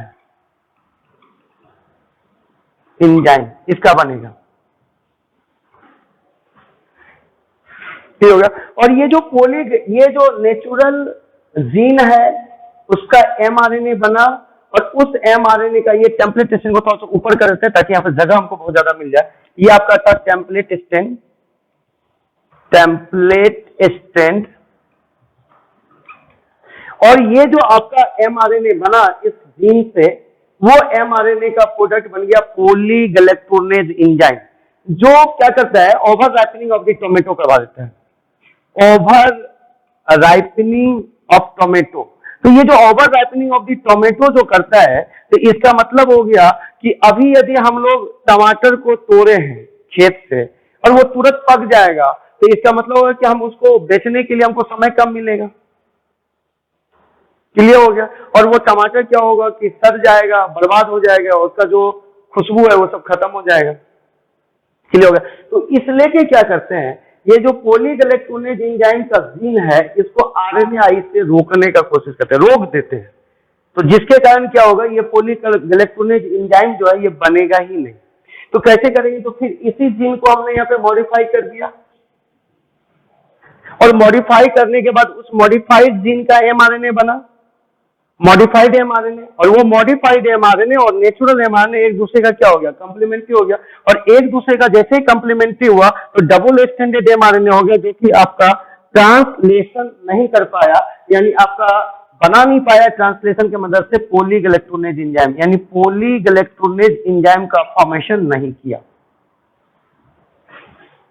या यहां पे आप लिख सकते हो कि ट्रांसलेशन नहीं किया, इसलिए कि not form polygalacturonase enzyme, polygalacturonase not form, यानी ट्रांसलेशन हुआ ही नहीं तो पॉलीगैलेक्टोर्नेज एंजाइम बनेगा नहीं। और पॉलीगैलेक्टोर्नेज एंजाइम नहीं बना तो ओवरलैपिंग क्या हो गया, नहीं होगा, ओवरलैपिंग नहीं होगा। और ये जो मॉडिफिकेशन किया है टोमेटो के प्लांट के अंदर, तो ये मॉडिफिकेशन से जो टोमेटो बनेगा उस टोमेटो का नाम होगा फ्लेवर सेवर टोमेटो। क्या नाम होगा, फ्लेवर सेवर। लिख देंगे फ्लेवर सेवर टोमेटो कहलाएगा। लेकिन ये आपका एक ही पॉइंट से जो आपको समझाया उसी पॉइंट से कैसे कॉन्सेप्ट लेके आया, फिर से एक बार बोलता हूं। ये आपका बस जो सीक्वेंस लिखा था उसी को जीन का नाम लिख दिया पॉलीगैलेक्टोर्नेज एंजाइम का जीन, जो कि नेचुरल था टोमेटो के अंदर। इसी को मॉडिफाइड करके ये जीन बना दिया मॉडिफाइड जीन। और मॉडिफाइड जीन का एमआरएनए जो बना वो नेचुरल जीन के एमआरएनए का कंप्लीमेंट्री कॉपी हो गया, इससे कि डबल स्टैंडर्ड एमआरएनए बन गया। और ये जो डबल स्टैंडर्ड एमआरएनए है ये आपका ट्रांसलेशन नहीं करेगा, तो ट्रांसलेशन नहीं करेगा तो नॉट फॉर्म किया तो पॉलीगैलेक्टोर्नेज एंजाइम, तो पॉलीगैलेक्टोर्नेज एंजाइम का फॉर्मेशन नहीं करेगा। अब ये पॉलीगैलेक्टोर्नेज एंजाइम तब बनता जब ये एमआरएनए सिंगल स्टैंडर्ड होता, तब इसका प्रोडक्ट पॉलीगैलेक्टोर्नेज एंजाइम होता। लेकिन जब ये एमआरएनए ही डबल स्टैंडर्ड हो गया तो आपका पॉलीगैलेक्टोर्नेज एंजाइम का फॉर्मेशन नहीं किया। तो ये एमआरएनए डबल स्टैंडर्ड कब हुआ, जब हमने क्या किया, आरएनए आई किया, यानी इस जीन को मॉडिफाइड करके कंप्लीमेंट्री एमआरएनए बना लिया, जो mRNA बना है नेचुरल, उसी का कॉम्प्लीमेंट्री mRNA बना दिया और उस mRNA की मदद से हमने क्या किया, इंटरफेयर करके इस जीन के एक्सप्रेशन को रोक दिया। कोई डाउट नहीं है। और इस तरीके से हमारा बन गया फ्लेवर सेवर टोमेटो, जो जल्दी राइपेन भी नहीं होगा, जल्दी पकेगा भी नहीं, और उसका जो फ्लेवर है वो लॉन्ग टाइम तक आपका क्या होगा, मेंटेन हो जाएगा। तो आपको बोलेगा कि फ्लेवर सेवर टोमेटो में कौन सा टेक्नोलॉजी आप यूज किया, तो RNAi यानी RNA साइलेंसिंग टेक्नोलॉजी लगा है। और ये RNAi मतलब एक छोटा सा टॉपिक नहीं है, इसमें बहुत सारे चीजें डिसार्म किया जाता है, तो बहुत सारे टेक्निक लगते हैं, मैकेनिज्म लगते हैं, लेकिन उतना लेवल पे आपको जानने की अभी कोई जरूरत नहीं है, क्योंकि हमको नीट में क्वेश्चन बनाना है। तो इतने से आपका क्वेश्चन बन जाएगा, खाली कॉन्सेप्ट को आपको बना के रखना है। इसमें क्वेश्चन पूछेगा कि RNAi जो है वो मोर इफेक्टिव किसके लिए है, तो नेमेटोड्स के लिए है। RNAi की मदद से फ्लेवर सेवर टोमेटो बनाया गया, उसमें किस एंजाइम को इनहिबिट किया गया, किस एंजाइम को नहीं बनने दिया गया, किस जीन को इनहिबिट किया गया, तो पॉलीगैलेक्टोनेज एंजाइम को नहीं बनने दिया गया, किस जीन को इनएक्टिवेट करके, तो पॉलीगैलेक्टोनेज एंजाइम के जीन को क्या कर दिया, RNAi की मदद से इनएक्टिवेट कर दिया। क्लियर हो गया। तो ये आपके क्वेश्चन पॉइंट ऑफ व्यू है, और ये आपके एकदम कॉन्सेप्ट है, बहुत आसान क्वेश्चन, बहुत सिंपल कॉन्सेप्ट है। आप खाली एक बार अच्छे से देख करके अपने से ड्रॉ कर लोगे तो आपका क्वेश्चन ये बन जाएगा। मैं थोड़ा साइड हो गया कि आप स्क्रीनशॉट वगैरह जो भी लेना चाहते हैं ले सकते हैं, और आप इसको खुद से ड्रॉ करिएगा। खुद से ड्रॉ करने से क्या होगा, आपके कॉन्सेप्ट बड़ा क्लियर हो जाएगा, बड़ा साफ सुथरा हो जाएगा। क्लियर हो गया। आइए यहाँ पे आपका बात हो गया RNAi का। चीजें इसमें बहुत सारा है, लेकिन क्योंकि हम लोग की नीट के लिए उतना जरूरत नहीं पड़ती है, लेकिन इतने चीज की जरूरत पड़ती है। क्लियर हो गया। और ये इधर हमने लिखा मॉडिफाइड जीन बनाया है, ये आपका मॉडिफाइड जीन है, और इधर नेचुरल जीन था, तो नेचुरल जीन को ही, ये जो नेचुरल जीन था, इसी नेचुरल जीन को हमने उधर क्या कर दिया, मॉडिफाइड कर दिया। क्लियर हो गया कॉन्सेप्ट, कोई डाउट इसमें नहीं है। अभी जो आपने RNAi किया था, RNA इंटरफेरेंस किया था, या RNA साइलेंसिंग इसको बोलते हैं, इसके मदद से एक टोमेटो बनाया फ्लेवर सेवर टोमेटो। तो ये जो फ्लेवर सेवर टोमेटो है, इसमें कौन सा जीन एक्सप्रेस नहीं किया, तो पॉलीगैलेक्टोनेज एंजाइम के जीन को एक्सप्रेस करने नहीं दिए। किसके मदद से, RNAi की मदद।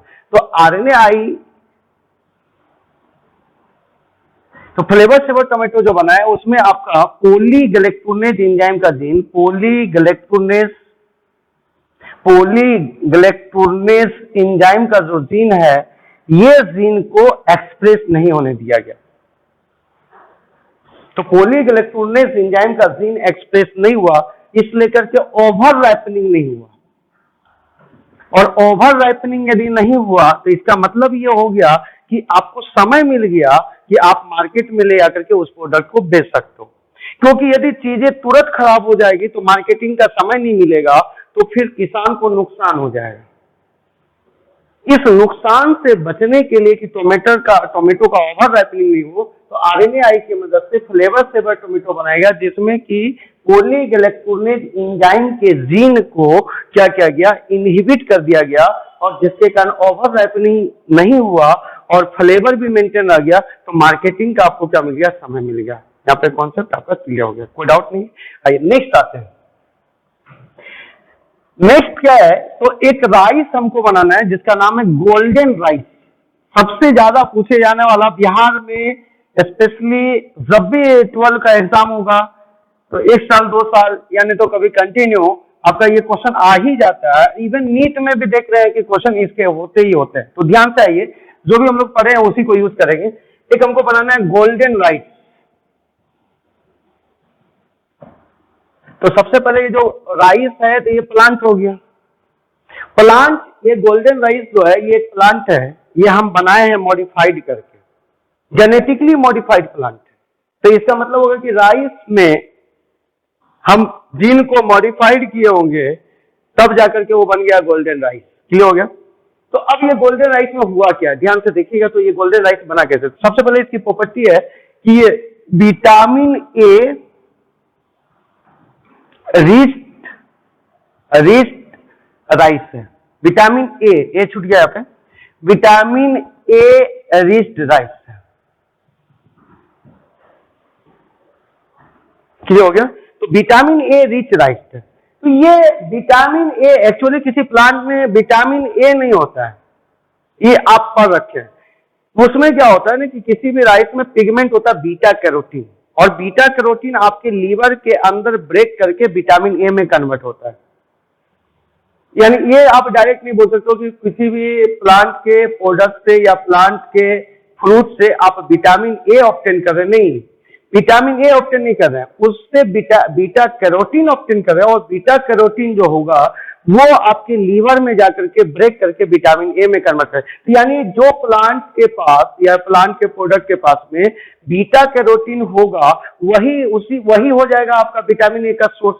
यानी बीटा कैरोटीन है तो आपका विटामिन ए है, कहने का मतलब यही। तो इसको ऐसे याद रखिएगा, कैरोट बोला जाता है कि कैरोट जो होता है वो विटामिन ए रिच होता है, जो आंख के रोशनी के लिए बड़ा इंपॉर्टेंट होता है। तो कैरोट, तो beta carotene, carrot carotene, carrot carotene, clear हो गया, ये आप दिमाग में रखिएगा।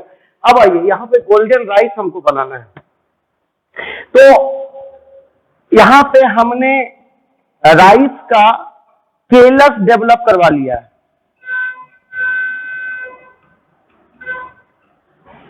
यानी अनडिफरेंशिएटेड सेल का ग्रुप केलस, ये राइस का केलस है। कैसे बना ये थोड़ा सा आगे मैं आपको बता रखा हूं।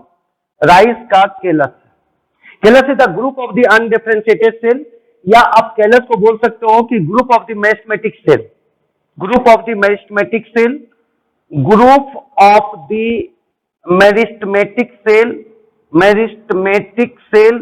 और ये जो मेरिस्टेमेटिक सेल होगा, ये जो मेरिस्टेमेटिक सेल होगा यही अनडिफरेंशिएटेड सेल होता है। ये जो मेरिस्टेमेटिक सेल होता है ये अनडिफरेंशिएटेड होता है। मैं अब हर चीज आपको लिख के दे रहा हूं ताकि फाउंडेशन के हिसाब से भी बन रहा है वीडियो। मेरिस्टेमेटिक सेल जो होगा ये अनडिफरेंशिएटेड होगा, डिफरेंशिएटेड सेल है, अनडिफरेंशिएटेड सेल। कोई डाउट है? ये अनडिफरेंशिएटेड सेल जो है, ये जो अनडिफरेंशिएटेड सेल है इसी को मेरिस्टेमेटिक सेल बोलते हैं, इसी के ग्रुप को क्या बोलते हैं? कैलस बोलते हैं। कोई डाउट नहीं?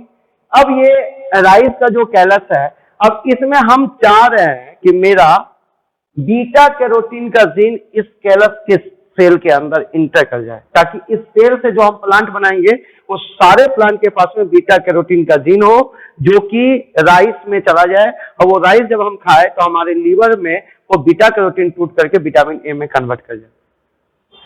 क्लियर हो गया? कोई डाउट नहीं? अब आइए यहाँ पे हम लोग क्या करेंगे, ध्यान से सुनिएगा। तो अब यहाँ पे क्या करेंगे, तो सबसे पहले इसके अंदर मेरे को क्या भेजना है, तो बीटा कैरोटीन का जीन भेजना है। तो एक काम इधर से करेंगे, एक ले लेंगे डैफोडिल्स, एक आप ले लोगे डैफोडिल्स। डैफोडिल्स एक फ्लावर का प्लांट है, क्लियर हो गया? दिख रहा होगा, ये आपने ले लिया डैफोडिल्स। अब ये जो पेन ले रहा हूं, ये जो डैफोडिल्स का केस है, ये जो डैफोडिल्स का केस है, ये डैफोडिल्स से हमने बीटा कैरोटीन को निकाल लिया, आइसोलेट किया क्या, इससे आइसोलेट कर लिया बीटा कैरोटीन का जीन।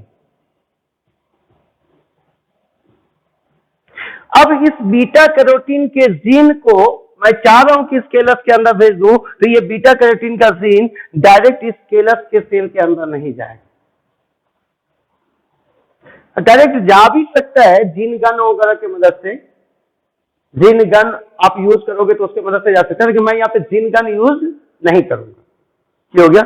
और ऐसे आप चाहोगे तो बीटा कैरोटीन का जीन जो है उसको जीन गन के मदद से डायरेक्ट यहाँ पे बम्बार्ड कर दो इस स्केलस के ऊपर, तो वो उसके अंदर इंटर कर जाएगा। ये एक तरीका है, लेकिन मैं एक मैकेनिज्म आपको समझा सकता हूँ। यदि आप डायरेक्ट भेजना चाहते हो तो सीधे इसका बम्बार्डिंग करवा दो इस पे, और जीन गन मैं पहले पढ़ा रखा हूँ। यानी बीटा कैरोटीन के जीन को गोल्ड या टंगस्टन के ऊपर क्या कीजिए, रैप कर दीजिए, और जीन गन के मदद से बम्बार्ड करवा दीजिए। बम्बार्ड करवाइए तो इस सेल के अंदर डायरेक्ट इंटर कर जाएगा। एक तरीका तो ये, और मोर इफिशिएंट तरीका है प्लांट के लिए। क्लियर हो गया? दूसरा तरीका है इनडायरेक्ट। तो इनडायरेक्ट इसलिए बोल रहे ताकि इनडायरेक्ट का भी क्वेश्चन आपसे बन जाए। और एक डायरेक्ट तरीका है कि बीटा कैरोटीन जीन को आप इसके अंदर डायरेक्ट भेज सकते हो, डायरेक्ट। किसके मदद से? तो जीन गन के मदद से। इफिशिएंट भेजना चाहते हो तो जीन गन के मदद से। या माइक्रो इंजेक्शन की मदद से या लाइपोसोम की मदद से। लेकिन लाइपोसोम मेनली क्या है, तो एनिमल सेल के लिए मोर सुटेबल, और जीन गन प्लांट के लिए मोर सुटेबल है। तो जीन गन ले लिया, इसलिए ये डायरेक्ट मेथड से हो गया। तो आप यदि किसी भी जीन को चाहते हो कि प्लांट सेल के अंदर इंटर करवा दे और डायरेक्ट इंटर करवाना चाहते हो और मोर इफिशिएंटली इंटर करवाना चाहते हो, तो जीन गन का यूज करो, वो मोर इफिशिएंटली इंटर करे। और जीन गन मैं बता रखा हूं, आप देख लीजिएगा उस वीडियो में। अब यहाँ पे बीटा कैरोटीन को इनडायरेक्ट इंटर करवाना चाहते हैं, इनडायरेक्ट क्या करना चाहते हैं, इनडायरेक्ट। तो इनडायरेक्ट यदि इंटर करना चाहते हो तो पहले बीटा कैरोटीन के जीन को टीआई प्लाज्मिड में डालना पड़ेगा। किसमें डालना पड़ेगा, तो टीआई प्लाज्मिड के ऊपर ये जो बीटा कैरोटीन का जीन है इसको टीआई प्लाज्मिड के अंदर डालना पड़ेगा। ये आपका बीटा कैरोटीन का जीन है, इसको टीआई प्लाज्मिड के अंदर डालना पड़ेगा। तो ये आपका टीआई प्लाज्मिड हो गया, और इस टीआई प्लाज्मिड में टी डीएनए वाला जो पार्ट है, टी डीएनए वाला जो पार्ट है, ये टी डीएनए का जो पार्ट है, इस टी डीएनए वाले ही पार्ट में डालना पड़ेगा आपको इसको। क्लियर हो गया। तो ये टीआई प्लाज्मिड हो गया। ये डायरेक्ट मेथड चल रहा है या इनडायरेक्ट, इनडायरेक्ट मेथड चल रहा है। तो ये जो बीटा कैरोटीन है ये टी डीएनए वाला पार्ट में ही इंटर करवाना है इसको। क्लियर हो गया। तो स्ट्रक्चर अब आपका ऐसा बन जाएगा कि बी डीएनए, ये जो आपका टी डीएनए वाला पार्ट है, उस टी डीएनए वाला पार्ट में आपका क्या हो गया, आपका ये बीटा कैरोटीन का जीन क्या है, इंसर्ट कर गया। ये बीटा कैरोटीन का जीन टी डीएनए वाला फ्रेगमेंट में आपका इंसर्ट कर गया। ये यहां से लेके यहां तक टी डीएनए का पार्ट था,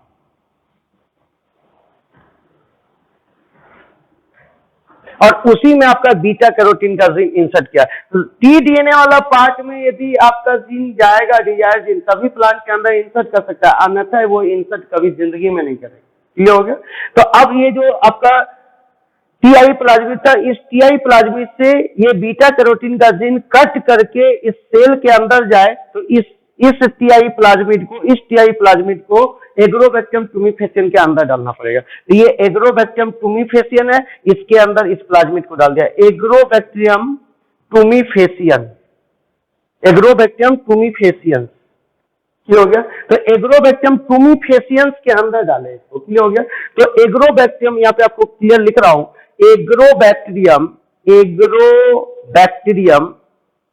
टुमीफेसियंस के अंदर डाल दिया, टुमीफेसियंस के अंदर डाल दिया। क्लियर हो गया। तो एग्रोबैक्टीरियम टुमीफेसियंस के अंदर ये जो टीआई प्लाज्मिड को हमने रिकॉम्बिनेंट प्लाज्मिड में कन्वर्ट कर लिया है, उस रिकॉम्बिनेंट प्लाज्मिड टीआई प्लाज्मिड को इस एग्रोबैक्टीरियम टुमीफेसियंस के अंदर में डाल दिया। अब मैं केवल ऐसे दिखा दे रहा हूं, आप समझ जाना कि ये रिकॉम्बिनेंट टीआई प्लाज्मिड आपका है। क्लियर हो गया। तो इसके अंदर हमने क्या किया, डाल दिया एग्रोबैक्टीरियम टुमीफेसियंस के अंदर। कोई डाउट नहीं। अब ये जो रिकॉम्बिनेंट बैक्टीरिया बन गया, क्योंकि रिकॉम्बिनेंट प्लाज्मिड है ये, और रिकॉम्बिनेंट प्लाज्मिड जो बैक्टीरिया रखेगा वो क्या हो जाएगा, रिकॉम्बिनेंट बैक्टीरिया होगा। अब ये रिकॉम्बिनेंट बैक्टीरिया से हम इस कैलस को क्या किए, इन्फेक्ट करवा दिया, इन्फेक्ट करवा दिया। तो अब क्या होगा, ये जो एग्रोबैक्टीरियम टुमीफेसियन है, ये बीटा कैरोटीन के जीन को कट करके इस कैलस के सेल के डीएनए के अंदर डाल देगा। कैलस के सेल के डीएनए के अंदर पुट कर देगा। कौन पुट कर देगा, एग्रोबैक्टीरियम टुमीफेसियन, एग्रोबैक्टीरियम टुमीफेसियन। एग्रोबैक्टीरियम टुमीफेसियन इसलिए पुट कर देगा क्योंकि टी डीएनए में आपने बीटा कैरोटीन का जीन डाला है, और जो जीन तुम टी डीएनए में डालोगे वो जीन प्लांट में ट्रांसफर हो जाएगा। इसीलिए कि ट्रांसफर डीएनए वाला फ्रेगमेंट पे डालते हैं, टी डीएनए वाले फ्रेगमेंट पे डालते हैं ताकि वो ट्रांसफर हो जाए। क्लियर। अब यहाँ पे कैलस के सेल को जब इन्फेक्ट करके, और प्रत्येक सेल से एक एक प्लांट यहाँ से अब इन्फेक्शन करवा दिए, इन्फेक्ट करवा दिए, और वहां से सेल लेकर के यदि तुम प्लांट बनाओगे तो एक सेल से पूरा का पूरा प्लांट डेवलप कर देगा। और ये जो पूरा का पूरा प्लांट आपका डेवलप करेगा, टोमेटो का प्लांट, ये आपका कहलाएगा टोटीपोटेंसी, यानी सिंगल सेल आपने वहां से लिया था, सिंगल सेल वहां से लिया था, और इस सिंगल सेल से ये डेवलप इनटू प्लांट हो गया। एक सिंगल सेल लिया, यानी प्रत्येक सिंगल सेल को कैपेसिटी है एक प्लांट में, वहां से एक सिंगल सेल लिया, सिंगल सेल लिया, और ये डेवलप कर गया किसमें, तो प्लांट में। ये डेवलप कर गया किसमें, तो प्लांट में। और ये जो प्लांट में डेवलप कर गया, तो इसके कारण क्या हो गया कि प्रत्येक प्लांट के प्रत्येक सेल में आपका क्या हो गया कि बीटा कैरोटीन का जीन चला गया। किसका जीन चला गया? बीटा कैरोटीन का जीन चला गया। बीटा कैरोटीन का जीन चला गया। अब ये जो बीटा कैरोटीन का जीन चला गया, तो ये बीटा कैरोटीन का जीन जो उसके अंदर चला गया, तो इसके कारण क्या होगा कि इस प्लांट से जब टोमेटो बनेगा तो उसमें बीटा कैरोटीन का जीन प्रेजेंट होगा। ये जो टोमेटो का प्लांट है, अच्छा राइस का आप लेकर के कर रहे हैं, सॉरी राइस का किए हैं, और राइस का, टोमेटो नहीं राइस।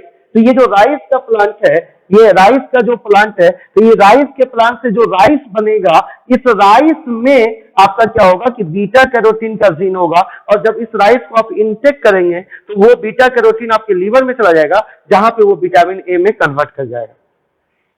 सिंगल सेल प्लांट के सिंगल सेल को कैपेसिटी है वो पूरा का पूरा प्लांट में डेवलप कर सकता है। इसके लिए वर्ड आता है टोटिपोटेंसी, मैं बार बार बोल रहा हूँ। और एनिमल सेल में ये कैपेसिटी नहीं होता है, कुछ लोअर एनिमल छोड़ करके। जैसे हाइड्रा के केस में टोटिपोटेंसी नेचर देखा गया है, सिलेंटेटा के में ही हाइड्रा आता है, तो उसके केस में आपका टोटिपोटेंसी देखा गया। लेकिन एनिमल सेल में टोटिपोटेंसी नेचर नहीं होता है, लेकिन प्लांट सेल में टोटिपोटेंसी का नेचर होता है। सिंगल सेल से पूरा प्लांट बन सकता है। तो इस तरीके से कोई भी जीन आपको भेजना होगा। लेकिन गोल्डन राइस में डैफोडिल से बीटा कैरोटीन आइसोलेट करके तब हम लोगों ने डाला है राइस के केलस के अंदर, और उस तरीके से जो हमारा राइस का प्लांट डेवलप हुआ है, ये प्लांट आपका क्या हो गया, तो ये प्लांट आपका हो गया गोल्डन राइस, और ये बीटा कैरोटीन का रिच सोर्स हो जाएगा।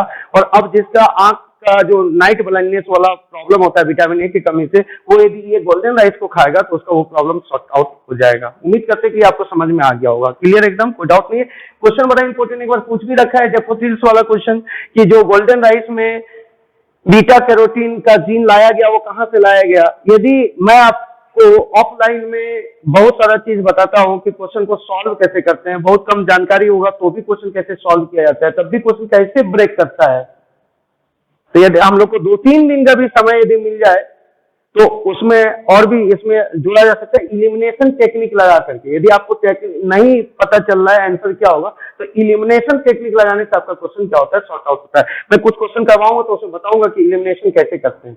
क्लियर हो गया। लेकिन यहाँ पे एकदम आपका गोल्डन राइस बनाने का तरीका एकदम क्लियर हो गया। ये बहुत पेटेंट क्वेश्चन है, ये बार बार बोल रहा हूँ पेटेंट क्वेश्चन, ये पूछता है हर बार, कहीं ना कहीं इसको पूछा जाता है। क्लियर हो गया।